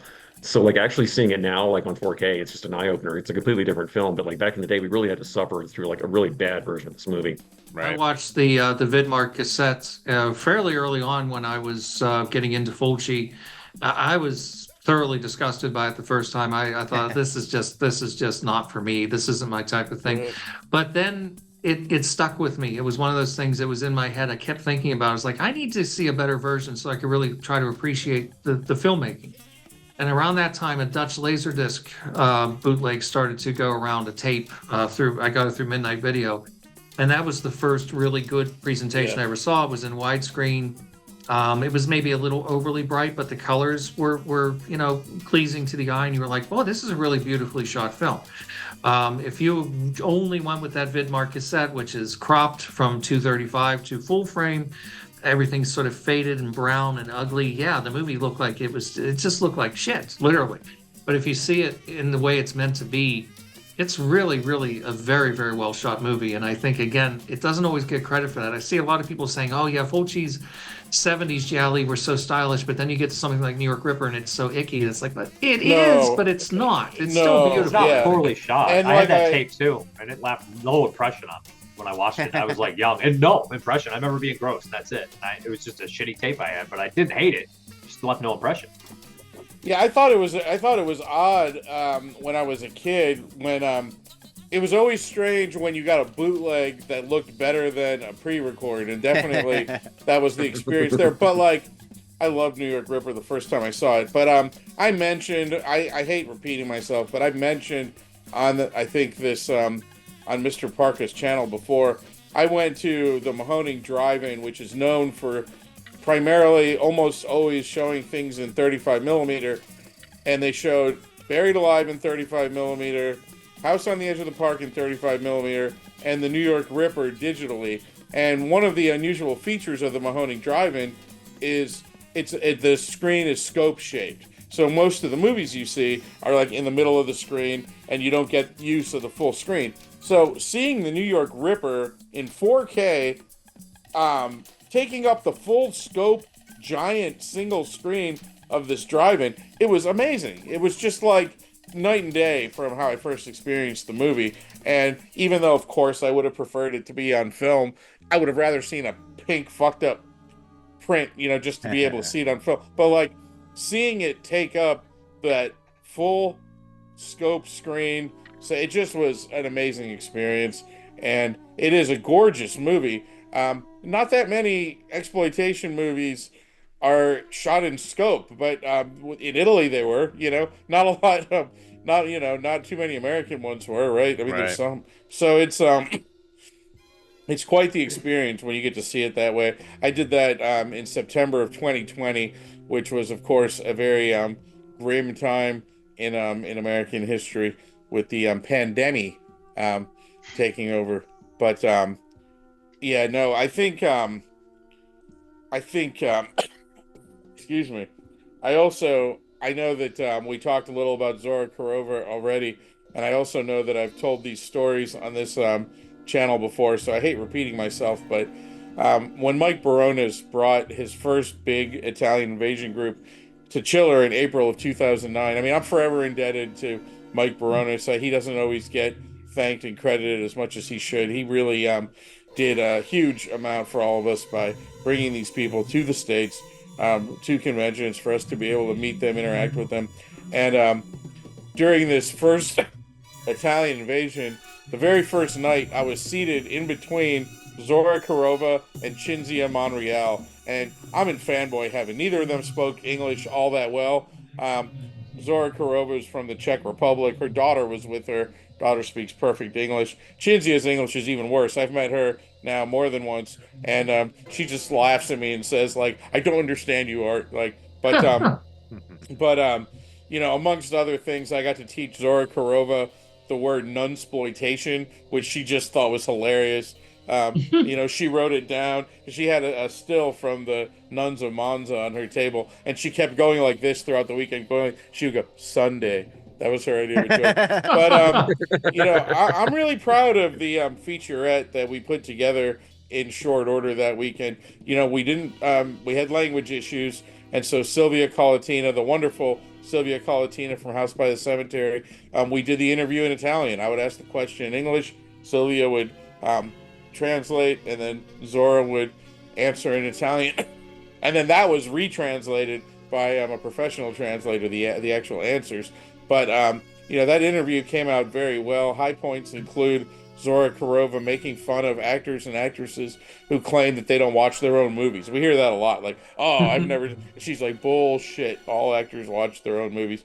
But one of the funniest things that happened that weekend was when, for whatever reason, Zora Kurova's daughter had not seen New York Ripper. She'd seen Cannibal Ferox, Make Them Die Slowly. She'd seen most of her mother's other movies, but she hadn't seen New York Ripper. And in Czech, she's in in the language spoken in Czechoslovakia, which I believe is Czech, correct? She is explaining, Zora Crow is explaining to her daughter the bottle scene in New York Ripper, and she's like going like this, and like the daughter's eyes are wide, and she's laughing, and they're both laughing, and I'm like, this is amazing. Like, imagine, like, take a step back for a minute, and imagine if your mom is like, yeah, back in the day, you know, like whatever crazy story your mom ever told you about what she did back in the day, Zora Kurova is sitting here telling her daughter, yeah, and then they stabbed me in the crotch with this bottle, and like between that and the tits and Cannibal Ferox, like she goes through it. But it is interesting. She got real pressure in her home country to not appear in these disgusting movies, and she really put herself at risk, given the politics of the time, by appearing in these movies. And that was something I was unaware of until I interviewed her. But you know, it would be so easy for someone like that just to write these movies off, be disgusted by them, but she thinks it's just a hilarious lark and a lot of fun. And you know, like her attitude towards it is just like, you know, it's just like this goofy, absurd thing she did when she was young. And boy, is she good in that scene. I mean, she just photographs wonderfully. You know, she felt really bad, as Troy was pointing out, she felt really bad for her co-star, who she thought was probably not straight and was like not aroused at all by her, and was like very like you know, just intimidated and uncomfortable. She thought she was more comfortable than he was.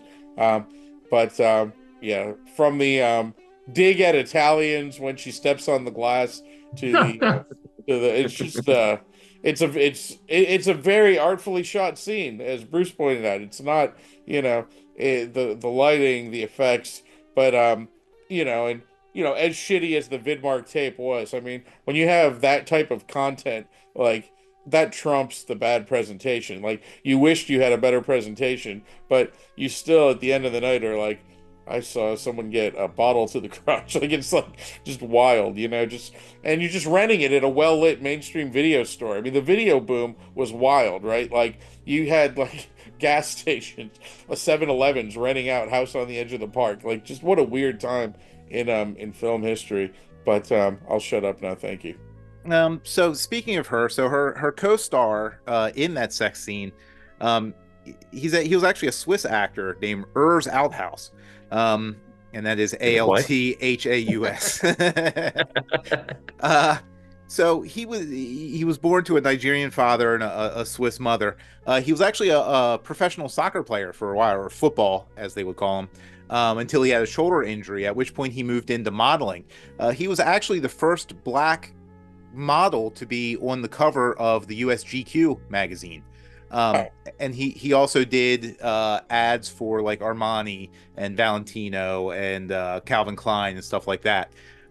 He wasn't really so much of an actor, but he got cast in this Lena Wertmuller film that ran into production problems and never actually came out. So he did move on a little bit from there. He showed up in stuff like Warriors of the Lost World and War Bus. He has a small role in The Name of the Rose. But his biggest hit actually was a few years after this. In '84, he was in a Sergio Martino comedy called The Football Coach. And he actually blew up in popularity from that. So he was kind of known, that movie kind of became a cult movie in Italy. So he kind of became known for that. He's still acting to this day. He's, you know, like a lot of these guys, he's on Instagram. So yeah, I thought it was funny, you know, that this, you know, guy in this little throwaway sex role in this movie with, I don't even think he has any dialogue, you know, ends up being, you know, this kind of cult figure in Italy. Well, there's a couple other people that are worth pointing out too. One of them is the wonderful character actor Martin Sorrentino, who shows up in a bunch of these films. He's a very familiar black actor. He plays one of the policemen that's investigating, you know, turning over Howard Ross's apartment. They find the dildo and all that stuff. And when you last see Ice Boy, I still don't know what that means, but that's okay. It sounds good. But he's in, you know, he's the guy, he's the one in the trench coat in Gates of Hell that's yelling at the medium and, where's this sponge down the toilet? You know, and he showed up in a bunch of these things. But also Barbara Cupisti makes her film debut in a small part as Paolo Malco's kind of sidekick. Actually, the scene, if I remember correctly, was missing from the Vidmark tape. No reason why it would be. It was just a little dialogue scene that they ended up getting rid of. And a lot of other she- releases too. It wasn't on the Anchor Bay DVD either, I don't think. Oh, wasn't it? Okay. Yeah. Well, there you go. I don't know. It must have been missing for whatever reason, but she's in there. And of course, she went on. Well, she dated Michele Soavi for a while, so she was a mainstay in a bunch of his films, including The Church and Stage Fright. And she has a tiny, like, blink and you'll miss it role in opera as well. So she went on to have a certain degree of exposure in these films, but a very, very small part is Paolo Malco's kind of office sidekick. She's also a Cemetery Man, right? I don't think she's in Cemetery Man. Doesn't she have No, the? she is. Isn't She is. one Yeah, of the she's prostitutes who says, "You know, Yeah. you can pay me too." She Because keeps I raising the remember price. Okay. Yeah, you That can tiny pay part. me too. You know, that's That's yeah. funny. That's 200. Yeah, I don't know. She's so super memorable. I've seen Cemetery Man more than almost any movie. Does anyone remember? Wasn't she supposed to do a convention and then canceled? Does that sound familiar to anybody? I think So. I think she was booked because I've never met her, and I believe she was lined up for one of these Italian invasions, and then for whatever reason, I love how couldn't she make it. looks. She's got. She lives right here. Oh my god, she's Go take a picture of her for me. Yeah, go bring her in. Tell her we want to talk about New York Ripper for a minute. I did the commentary with her for The Church. Her daughter lives No. not far from me. I promise she lives like she spends half the year in LA. I promise you. That's That's funny. awesome. That's the thing. Like, LA's where it's at. I mean, not right now, but like, Not right now. No. like, If by it you mean fire, then yes. yeah, no, I'm glad I do not live there right now. But LA is right now is one of those words on your shirt, Art, and it's not I Gates know. the No, or no, I understand. I understand, and it's horrific. Last night there was like a nationwide screening of The Last Showgirl with a live Q&A at the end, like a live broadcast Q&A at the end with Pamela Anderson and Jamie Lee Curtis, and they were both like fielding questions from the East Coast, like just like in horror, thinking about what's going on like in their neighborhoods. But it's just funny, like the story Bruce just told about the actor in the sex scene and how he was like the first male model on the cover of GQ. Like it's kind of fascinating how some people become involved in film, and like Pamela Anderson. I know we shouldn't be talking about Pamela Anderson right now, but like I was unaware that like the way Pamela Anderson got her first commercial, she was just at a sporting event and someone saw her on the Jumbotron or whatever the screen was, and they were like, who is that woman? I want her in my ad. She gets put in an ad, then she gets in Playboy. Next thing you know, she's on Baywatch and making barbed wire. Like, it's just like this ascent to like stardom, and she was just like a Right woman place in at the right time. Yeah, I mean, it's kind of like really cool how So It's the old Lana Turner Schwab's right Schwab story, just being, who is that girl? Yeah, exactly. Well, so speaking of exactly that kind of story, Daniela Doria, who gets the probably the hardest to watch scene in this entire movie, as Kitty the prostitute, who gets sliced up horribly. She never planned on being an actor. She thought she was going to be a dancer. She stumbled onto this, a documentary being shot when she was, a teenager, and they looked at her and they said, "Oh, you've got a beautiful face. You should, get some shots made and see what happens." So she did just that. She got some pictures taken, sent them to a talent agency, and they ended up booking her for a few movies. So she appeared in a few things. Including Fernando De Leo's To Be 20, which is a ripe, nasty one of Art's favorites. A+. Yes. A+. And then, she said she auditioned for The Gates of Hell, City of the Living Dead. They cast her. She said she got along great with Fulci, like many of these actresses. She said he was super sweet to her. And she said for the rest of the movies that she did with him, 3 other movies, I think, they basically just he called her and said, "Hey, we're doing this movie. Do you want in?"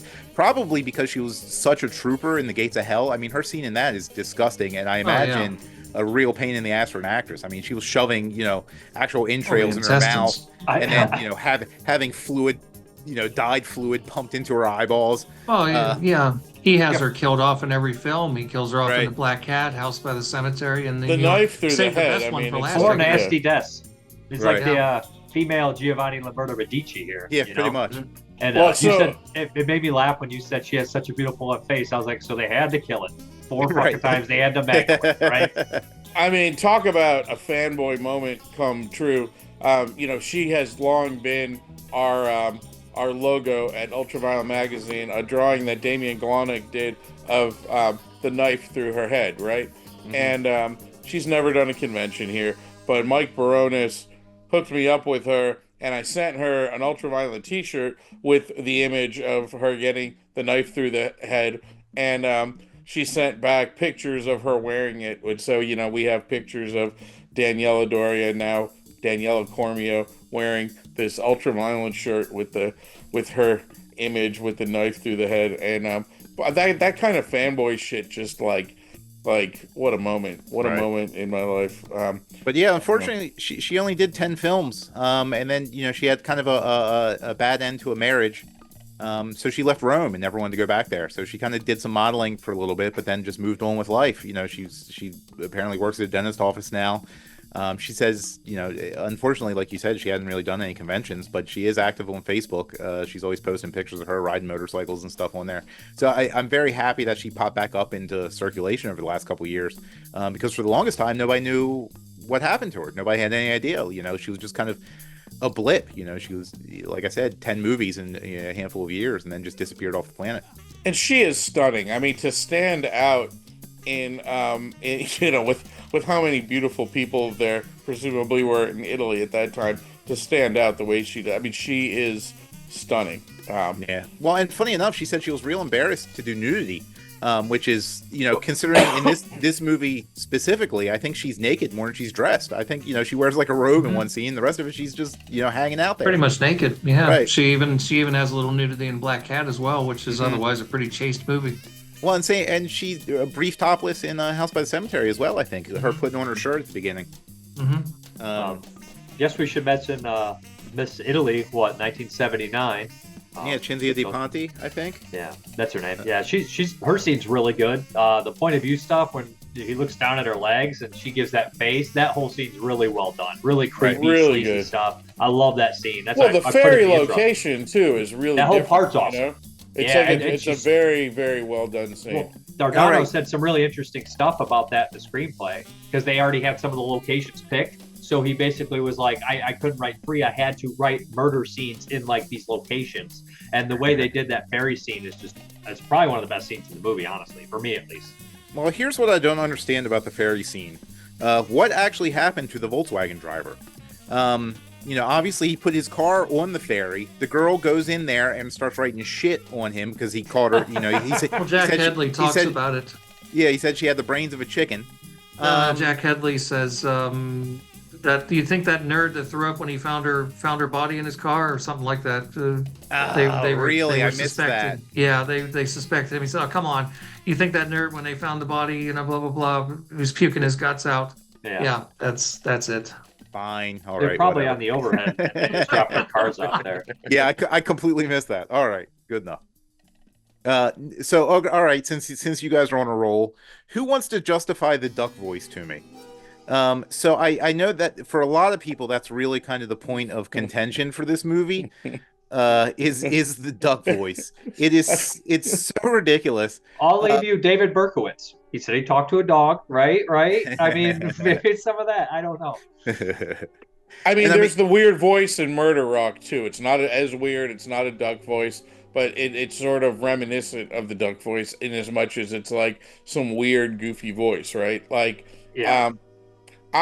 I fucking love the duck voice. That's my justification. It's like the next step of the weird caller disguising his voice so much that they're like, well, we got to disguise his voice, right? And then they just tied it in with the psychology, right? I think there's an argument to be made, whether you want to believe it or not. There's an argument to be made that that's designed to make the killer look ridiculous. That, you know, there could be this realization that, oh boy, you know, making this movie that's got, you know, it's got to have a certain amount of controversy. It's obviously we're provoking the audience quite deliberately. Let's find some way to kind of signal to the audience that there's something, you know, ridiculous about this killer. And so he quacks like a duck. I don't know. I mean, it's a weird idea.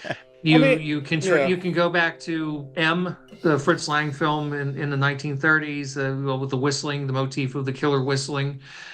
Now Fulci's just taking it to a ridiculous extreme. Even Ramon in Don't Answer the Phone. It's just like a similar idea, right? It's like, hello, I am Ramon. It's like, hello, Dr. Gale. Yeah, I mean, you're going to disguise yourself. Like, how do you do it and not be ridiculous? You know, it's like, so it's just next level, right? The film psychology is there, right? So the little duck sits next to the little girl watching her die this whole time. So he basically is taking this duck as a vengeful thing, and he's like, I am this duck who's watching this poor girl. I am this duck's, I am getting justice for this girl. And I am the real embodiment of her toy, killing people. It's insane, but people that do this kind of shit, they're not usually normal. He is insane, so right. I don't think it's that far. I don't think it's a problem. Again, I think people... He's insanely cool. I think if you're determined to dislike this film, there's ample material for you to use against it if you don't like it. But if you like the film and you respond to it the way that we do, it's all part of... I wouldn't change it. I wouldn't change a thing. All right, I'm going to steal that, Troy. Just like I stole Nathaniel saying you'd have to be a sourpuss not to be offended. If there's ample things to find if you decide you want to not like this film, like it's true, yeah, absolutely. So hang on, there's a wrinkle with the Doug voice at the very end that a lot of people miss. I've never even seen anyone talk about this, but it's interesting. Right when he freaks out when he's attacking Faye, when he goes to the Doug voice, and he speaks in her and says, "I'm here rotting in this hospital," like because he's so guilt-ridden that he's never gone to go see his daughter in person, and he talks on the phone. Yeah. And he's conflating the duck and his daughter together. They're the same person. So he's become his daughter killing the women, I think. That's how I interpret it. But at the end, when he suddenly starts saying, I in the hospital, that's what he's talking about, which is kind of interesting. It's not just doing a duck for no reason. Well, but if he hasn't visited her, then how's he know there's a duck there? Well, presumably... Because she's obsessed with the he's story. reading to her. The nurse put it there because he's reading That's her stuffed animal. These storybooks. Yeah. Didn't you have a favorite stuffed animal as a kid? Maybe he dropped it presumably he sent it. That also reminds me of cruising. You made me do that. You know what I mean? Right, you made me do that. Not he's blaming someone else like he's possessed kind of deal. And that's another movie that plays a very sophisticated game with the audience, and it's another movie people continue to misinterpret to the modern day. That many people insist that movie is homophobic. I don't think it is. I don't know. But many people do, and I've had heated arguments about it with people who just are insistent that the movie is incredibly insensitive and incredibly offensive. It's like, I don't know. I mean, maybe I can't relate to that because I'm not gay myself, believe it or not. But I don't. Maybe it would feel differently to me if I were. But to me, looking at the movie, it's clear that it's not meant to be. Again, in that movie, you have gay characters who are sympathetic. You don't want to see these people get killed. And it's the same thing with the women in this film. I not once in this movie do I get a sense that we are meant to cheer this on. Maybe we like the spectacle, okay? We're fans of gory horror films. We enjoy the spectacle of a really well done, shocking special effects sequence. But as on a human level, we're not sitting there going, "Yeah, get that bitch, get that bitch." That's not what we're doing. I'm definitely not doing that. Absolutely not. No way would I do that. I guarantee you are. I would never, ever, ever, ever do what part masturbating probably.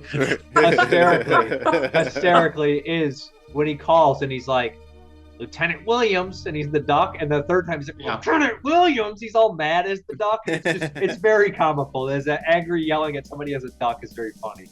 All right, I have one other part that I need explained to me. So when Faye, I think that's her name, is getting attacked by the Ripper, and he slashes her leg, and then it goes into the movie theater scene, which we find out is a dream or a hallucination or whatever. If she passed out after he slashed her, why did he not kill her then? I have a theory on that. I can answer that one. Let's hear it. So, I wonder about that one too, because it's a little fuzzy. Because you have to listen to her dialogue after to figure out where the breaking point is for the dream when she walks in the theater. Right. So everything after that is a dream. But the fact is that I think some part of him is still. It depends on who you think is attacking her. First of all, because you're never quite clear who it is. But he's quacking, so you assume it's Andrew Painter. And Right. it's Andrea. Right. Because later they say it's Howard Ross who attacked her, which doesn't make any sense. Because she saw him on the train, but I don't think it's him. Right. Right. He's just a red herring. Right. So I think that's actually his conscience, because like he thinks he wants to kill Faye because she is able-bodied, that she is, that she is this sort of like perfect golden girl. So he's trying to do it, and I think that he actually stops when he cuts her leg, and I think a part of him just suddenly holds back, and then she passes out, and I think that she sees his face. They must have like made eye contact, and that's why it turns into the dream where he's killing her in the theater. That's my take on it. And he also said something about, I'm sorry for what I said about Susie. So she made a comment about Susie, like, well, maybe if you know what I mean? So that must have upset him until he got his bearings back, you know what I mean? And he's always trying to push her to go further, you know what I mean? When she's hurt, he's like, you can't just sit around, you got to do stuff. Maybe he wants her to be more able-bodied. She's injured now, so maybe he can't kill her yet. She's not able-bodied. I have only one question about the entire production, and that would be, is that bizarre cock-shaped pipe, drug paraphernalia, was that sculpted for the film? Right out of 10 to Midnight. Was that purchased on Christopher Street at a head shop, or did they make that for the movie? What do you guys private think? pipe collection, for sure. Right. He's like, I mean, look, I don't know how much time any of you spent in the city, but when I was a kid, like up into the mid '90s, there were these like head shops. They were all in the village. The ones I'm talking about in the village on Christopher Street. They were like huge. They were the biggest head shops I've ever seen. There was this one that was like three or four like stories of just like floors and floors of just bongs and pipes, and like I don't know why these stores need to be so massive, and they were doing like a brisk business. But anyway, what do you think? Did they find that, or did they make that? I feel like Lucio's personal staff. Lucio. it was definitely from the Fulci staff, you know what I mean? So I brought up all my queries about the film. Do we want to talk about favorite parts, favorite dialogue, anything like that? I will say, one of my most recent watch, getting prepared for this, besides You've Got the Brains of a Chicken, which is always great, the one part that made me laugh is when the landlady is in the police station. She's great. This is Weisberger. And they list the murder victim's name, and she's like, "That's not a real name, though. That's her stage name, Nami Bloom or whatever." Yeah, or whatever. Yeah. That made me laugh really good. I said, "Oh, it's so good." Yeah. So that was my favorite line this time around. But there's plenty of them. Well, and Dallas, that show with the rich people got money coming out of their ears. He's so mad that whole time. He like his drinks. He's like looks at her and like, takes a swig. But I think this movie, here's a fan theory. This is directly connected to Pieces. That girl, she was thinking of Boston. She got out of the Pieces College, survives, and then she gets killed by the New York Ripper. There you go. I think, didn't we say in the last one, like, what is the deal with Italians in Boston around this time? Because House by the Cemetery, they're like obsessed with Boston. It keeps popping up. I don't know why. idea. Yeah. Too funny. So, yeah. Nathaniel mentioned before, and I should mention it now because I never interpreted it that way, but maybe everybody else did. Maybe I'm just naive. That first victim, I didn't interpret her as a prostitute. She's not. The girl on the bike? No. Yeah. No. I thought She's somebody not a said. prostitute. No. I thought somebody said something about her being a prostitute. I was like, no, I didn't think so. I thought the first victim, the hand was a prostitute. The hand. Right? Oh, that's what you meant. Yes, Okay, I thought you yes. meant Model. with the They on the said she ferry. No, the girl on the bike is just a strong-willed young female, an independent woman of the '80s, A Bostonian. a Bostonian. The fact that she went from Miss Italy to getting her nipple slashed up like within 2 years is crazy. Like, what brand of sneakers is she wearing? Like, they're trying to make it look like it takes place in New York, and she's wearing these bizarre European sneakers. Like, now movies all over the world, like, everyone wears Chucks because they're timeless, like Art Ettinger's style. It's like they've learned now that if you have sneakers that are very like of a certain time, they're gonna look dated. These ones look really strange. Like, and there's all these like they're dwelling on her sneakers, and they have this weird like insignia that who knows what they are. But anyway, I think as far as favorite lines go, one of my favorites that I already mentioned it before, but it just always cracks me up is, "All right, sweetheart, when did you last see Ice Boy?" I get a kick out of that. Do they by Ice Boy? Do they just mean like he's on ice? Like what do they mean? I don't Like even Ice know. is usually referred to as crack. A lot of times it'd be like crack, some kind of drug. Ice. pre-crack. So I don't know this. I don't know this, but sometimes I've heard through the grapevine. No, but isn't this dating pre-crack service, they'll put cocaine? Ice. This is They before. say, "Do you do ice?" And it's a No, term but this for is you party. before This crack was cocaine. early. This was early for that. Yeah. Yeah. I think Ice Boy Ice just Boy. means he's dead. He's on ice. He's like, Maybe that's it. Maybe that's it. I don't know. I like the line. I always get a he's kick in the out of ice it. capades. He's in And the I ice also- capades. Is he dead? Is he dead then yet? No, I don't think They so. haven't got him yet, so he wouldn't be on ice No, yet. he wouldn't be on ice. No. No. All right, Ice- well, that doesn't make sense. I also get Maybe a he's big kick cool? out of. I also get a big kick out He's of cool. Lucio Fulci. Let me speak, damn you! I also get a big kick out of Fulci's cameo as the police captain. Right. He's a hoot. It's always great to see him show up in his own movies. Mm-hmm. Especially when he takes his hand off the handle of the door and he's like, "Ugh." Messed up not giving him that penis pipe though. That would have gave this movie a all time. Right. I think all my favorite parts have been mentioned. I enjoy the movie. It's a lot of fun. It's also disgusting and sad at the same time, but a lot of the parts are enjoyable besides that. I would just add, in addition to Brains of a Chicken, which is probably my favorite line, and I did actually drop, I was thinking of Boston in a chat with Bruce, and it totally flew over his head at the time, which I can't believe. It did. But I love her retort, though, because when he's doing that whole diatribe, you women, you should be back in the kitchen, or whatever. She's like, Yeah. and you're an asshole. Ciao. Like, Yeah. Ciao. That's what they say in Boston. Ciao. yeah. Right. Like, I still want to drop that in conversation to somebody someday, but it'll never work. But You don't know till you try. Yep.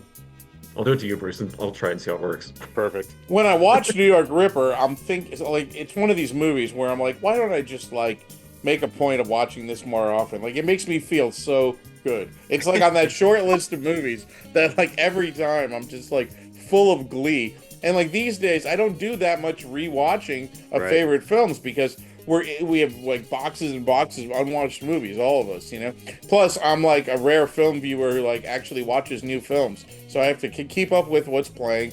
I have to keep up with what's coming out or trying Have you to. lost your mind? New films. But I know, right?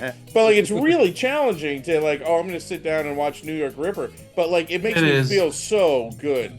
There's certain movies like Driller Killer. I could watch Driller Killer any day, anytime. It just is one of my all-time like favorite movies. It's such a fun movie, but like it's hard. But like watching New York Ripper this time, it was a pleasure. It just was like it filled me with glee. It just made me just like smile ear to ear, and I was just like, oh god, what a good It time. is tough trying to balance the old with the new. Now I don't Yeah. I don't know. I don't have like an arbitrary number of movies I want to see a year, but I also don't put together lists of the top 10 films of the year when I've only seen 12. Like I don't see the point. I see hate the people stuff who do. that- Thank you, Troy. I hate people who do that. I see the stuff that interests me, but I do make time to revisit the movies I love because you only live once. I gotta fit New York Ripper in as many times as I can before I croak. So Oh yeah. it's always a pleasure to revisit it. A favorite scene in the film. I mean, I think we've talked about most of the big standout sequences. The whole the murder scene with Zora Karova is very difficult to top. That dream sequence is magnificent too. There's just all kinds of wonderful little moments spread throughout the movie in interesting ways, in ways you wouldn't always necessarily expect. Like I say, it's not just the viciousness of it, it's also just that melancholy quality to it that I think is Right. really, really interesting. And Yeah. I don't know, I think films in general, that's just my opinion, but films that just have nothing but gore and just over the top, and that's all they're doing, they don't interest me much. There has to be something else with it. I'm not a prude. I'm fine with movies being, obviously I can't be if I love the New York Ripper, which I do. There's got to be something a little more to hang on to for me than just that. So this movie to me is that perfect balance. It's got an atmosphere and a mood that I really like. Somehow or another, I enjoy being in that sort of sleazy milieu, but I also can appreciate all the really terrific sort of shock effects as well. So it's just perfectly balanced. If I might can dance ask, to Troy, it. what are you referring to when you think of like a movie that's just gratuitous that doesn't interest you? What would be an example of something like that? Oh boy, we're gonna be here all night, and I don't want to get No, into a you know, debate. yeah. But, I was going to say, based on our text exchanges recently, Terrifier 3 seemed like one that jumped out. I didn't see it. I didn't see Right. Terrifier 3. I saw Right. 1 and 2, and that was enough for me. There was nothing there for me. I could even point to other films that I think they're fine for what they are. I mean, they succeed at what they set out to do, but they just don't, it just doesn't interest me much. So I'll limit it to Terrifier 1 and 2, just in terms of that. I mean, I get the appeal. I know why people like them. It's just, it doesn't do anything for me. Could I say, how weird is it that, like, 43 years later or whatever, you still can't have New York Ripper uncut in the UK, but you can have Terrifier 2? Like, how does that make any sense? That doesn't make any sense at all. No, it makes no sense. And that's when I get all bent out of shape with the media criticism and the, like, it's misogynistic. It's like, okay, well, your loud voice about how misogynistic this movie is, leads to it being censored and banned. So if that's what you want, success has been achieved by you. But that's just like horrific to me that people aren't up in arms that in the UK certain movies are still censored and banned. That's insane. It never made any sense because everything is so arbitrary. And even when it comes to something like Cannibal Holocaust, which of course we know there's content in that movie that's always going to be controversial and problematic. And, no, do I think that animals should be tortured and killed for the sake of a movie? No, I don't. I wouldn't advocate for that, but it's done. Cutting it out of the movie makes no sense. It's not going to bring those animals back to life. So just deal with it. It's part of the film. You can't divorce it from that. I honestly think that people attack film and media and stuff like that because they don't want to attack the real problems because it's hard. Well, it's easier to attack abstraction. So if you blame society's ills on Hollywood or on movies or on rap music or video games or whatever, it's easy. And so a movie like New York Ripper is a great candidate for censorship because it's a movie that trades on the idea of women being killed by a maniac. But again, it's like watching a movie like Goodfellas or Scarface and thinking that, this movie glamorizes that world. To a degree, it does because it wants to show you the truth of it, what the allure, the attraction, why people are into this stuff. But it's like they don't watch the last act. They don't realize that ultimately these are morality plays. Right. And they don't seem to understand that. So again, it's those aren't low art. Get. Like this idea that like House on the Edge of the Park, New York, this is low Genre. art. It doesn't need like so what if the public doesn't have access to it? So what if it's banned or censored? Right. It's shit anyway. And like I can watch it, but an impressionable child might watch it and go, I like fuck you. And that's what's so obnoxious about this misinformation debate on Facebook. Like, if you give me misinformation, I'm college educated, I'm so smart, like I'm not gonna be like fooled by misinformation, but like some dullard who looks like he's on Duck Dynasty is like, and that might be true. That's you, Bruce. That's you, Bruce. Even if that's true, it's like, do we care about speech or do we not care about speech? And just because it's not the government, and just because the First Amendment isn't involved, doesn't mean it's not censorship. It's definitive censorship. Like it's oh my god, people are like people on both the left and the right. Shouldn't go well, away. and people on both the left and the right are so obnoxious about speech issues right now, and only like zealots like me, like it's not a complicated issue. It really isn't. Like we're so let people say what they have to say. And if you have children, then as a parent, it is your job as a parent to control what your child is watching. 100%. And we don't, ever since the 80s, ever since Reagan years and everything, and it's come home to roost now, it's been this thing of trying to find ways of finding other avenues for children to be watched and policed and everything else because parents aren't taking the time. In many cases, they don't have the time because of things being what they are. They can't afford to have a stay-at-home parent. So if you're letting, if you don't want your child to watch certain things, don't let them watch it. Yeah, but the flip of that is like, if that's the only way you can parent, if all you have to offer is like controlling like what movies your kid watches, like you're probably not the greatest parent. Like, well, like exactly. I was allowed There's to watch, more to it than that. Well, yeah, but I was allowed to watch whatever I wanted, and look how great I turned out. Look how great you turned out. So was I. My and parents yeah. allowed me to go see all kinds of things that I remember friends of mine being like amazed. Oh, you have R-rated movies. Yeah, sure. Who cares? Because they told me it was fake. And that's the key point. Right. That's the key thing that parents need to be involved and say to their children, this is fantasy, this is make-believe, this is not real. You don't want to do this stuff for real. It's make-believe. I fear like the grown-ups who actually think that art can have that level of harm or that level of influence, those are the people I'm afraid of. If you actually think that watching something like New York Ripper is going to make someone violent, like you're the one we need to be afraid of in our society. Let me tell you something. I was a completely upstanding member of society, and then I watched Bloodthirsty Butchers, and I went out and committed all these unspeakable crimes. I was. That wasn't because the gratuitous quality. That was because just the quality. I was incredibly Thanks, Andy Milligan. I was incredibly religious, and then a friend of mine was in town, and they made me go see Dune 2. And then, I was like, wait a minute, religion's not so great after all. So, that movie changed my life. Spice worms might be onto something, man. I think them spice worms are the way. But you can't police morality, and you can't police New York Ripper, right? Anybody want to say any last words? I think it's a great film. I really do. I think it's not a movie that I hate the term guilty pleasure. I hate it.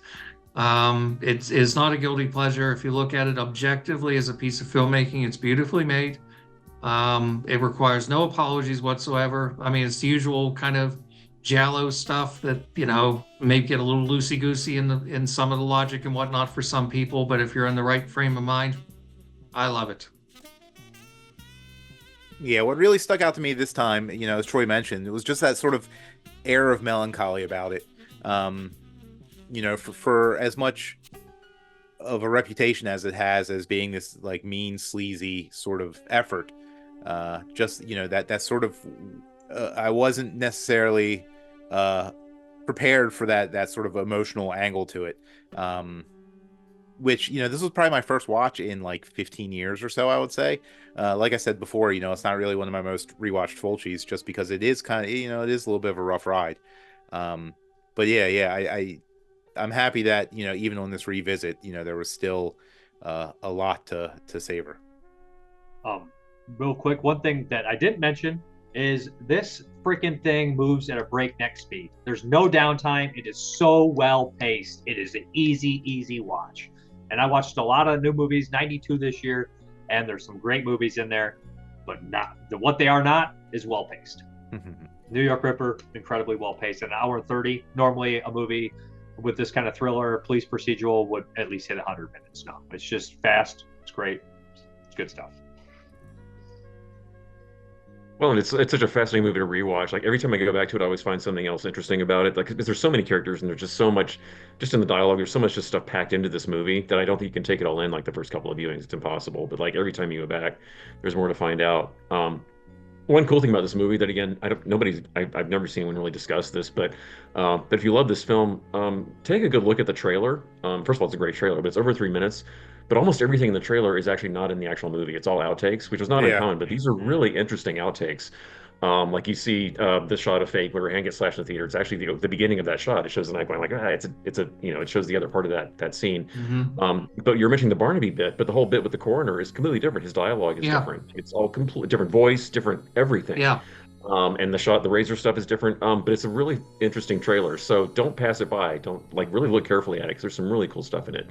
But yeah, this is a movie that's been in my life since I was in high school. I mean, I really like this film a lot, which is weird to feel affectionate to something that's just so, just so hard to watch. But I think it's incredibly well made. I think it really deserves more credit. But I understand why it repels people too. I can't blame people for going like, ugh, because it's designed to do that too. Yeah, it's been a pleasure hanging out with you Squartatores tonight. I adore this movie too. It's been in my life since middle school.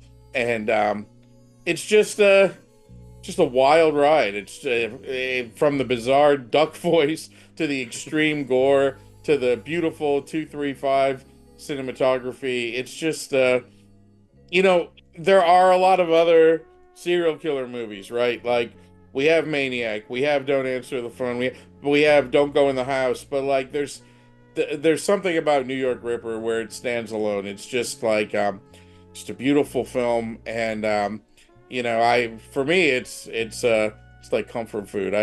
It puts me in a great mood. I love New York Ripper, and you know, I can't think of a more fun movie to spend 90 minutes watching on a gloomy day. So A plus. Or 2 hours talking about. Yeah. 2 hours talking about. I have to add, I forgot to mention this, in my living room, I have the Italian locandina hanging for the New York Ripper. So there you go. It's awesome. I want to get my tie poster framed because of the fucking duck. It's just like. Anybody have any plugs?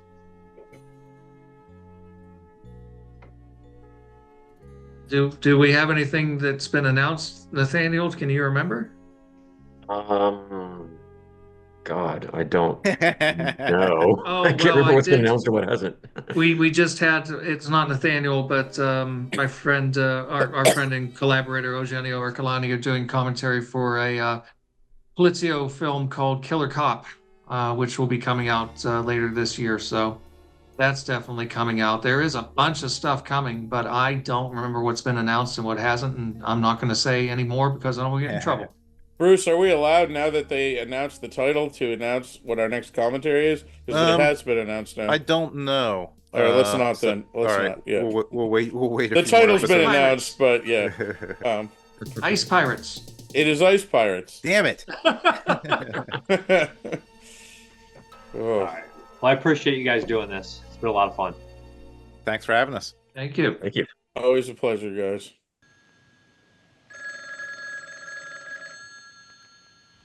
Daddy, please don't leave me alone. Please. Please answer. Speak to me. Daddy, please. Please answer, Daddy.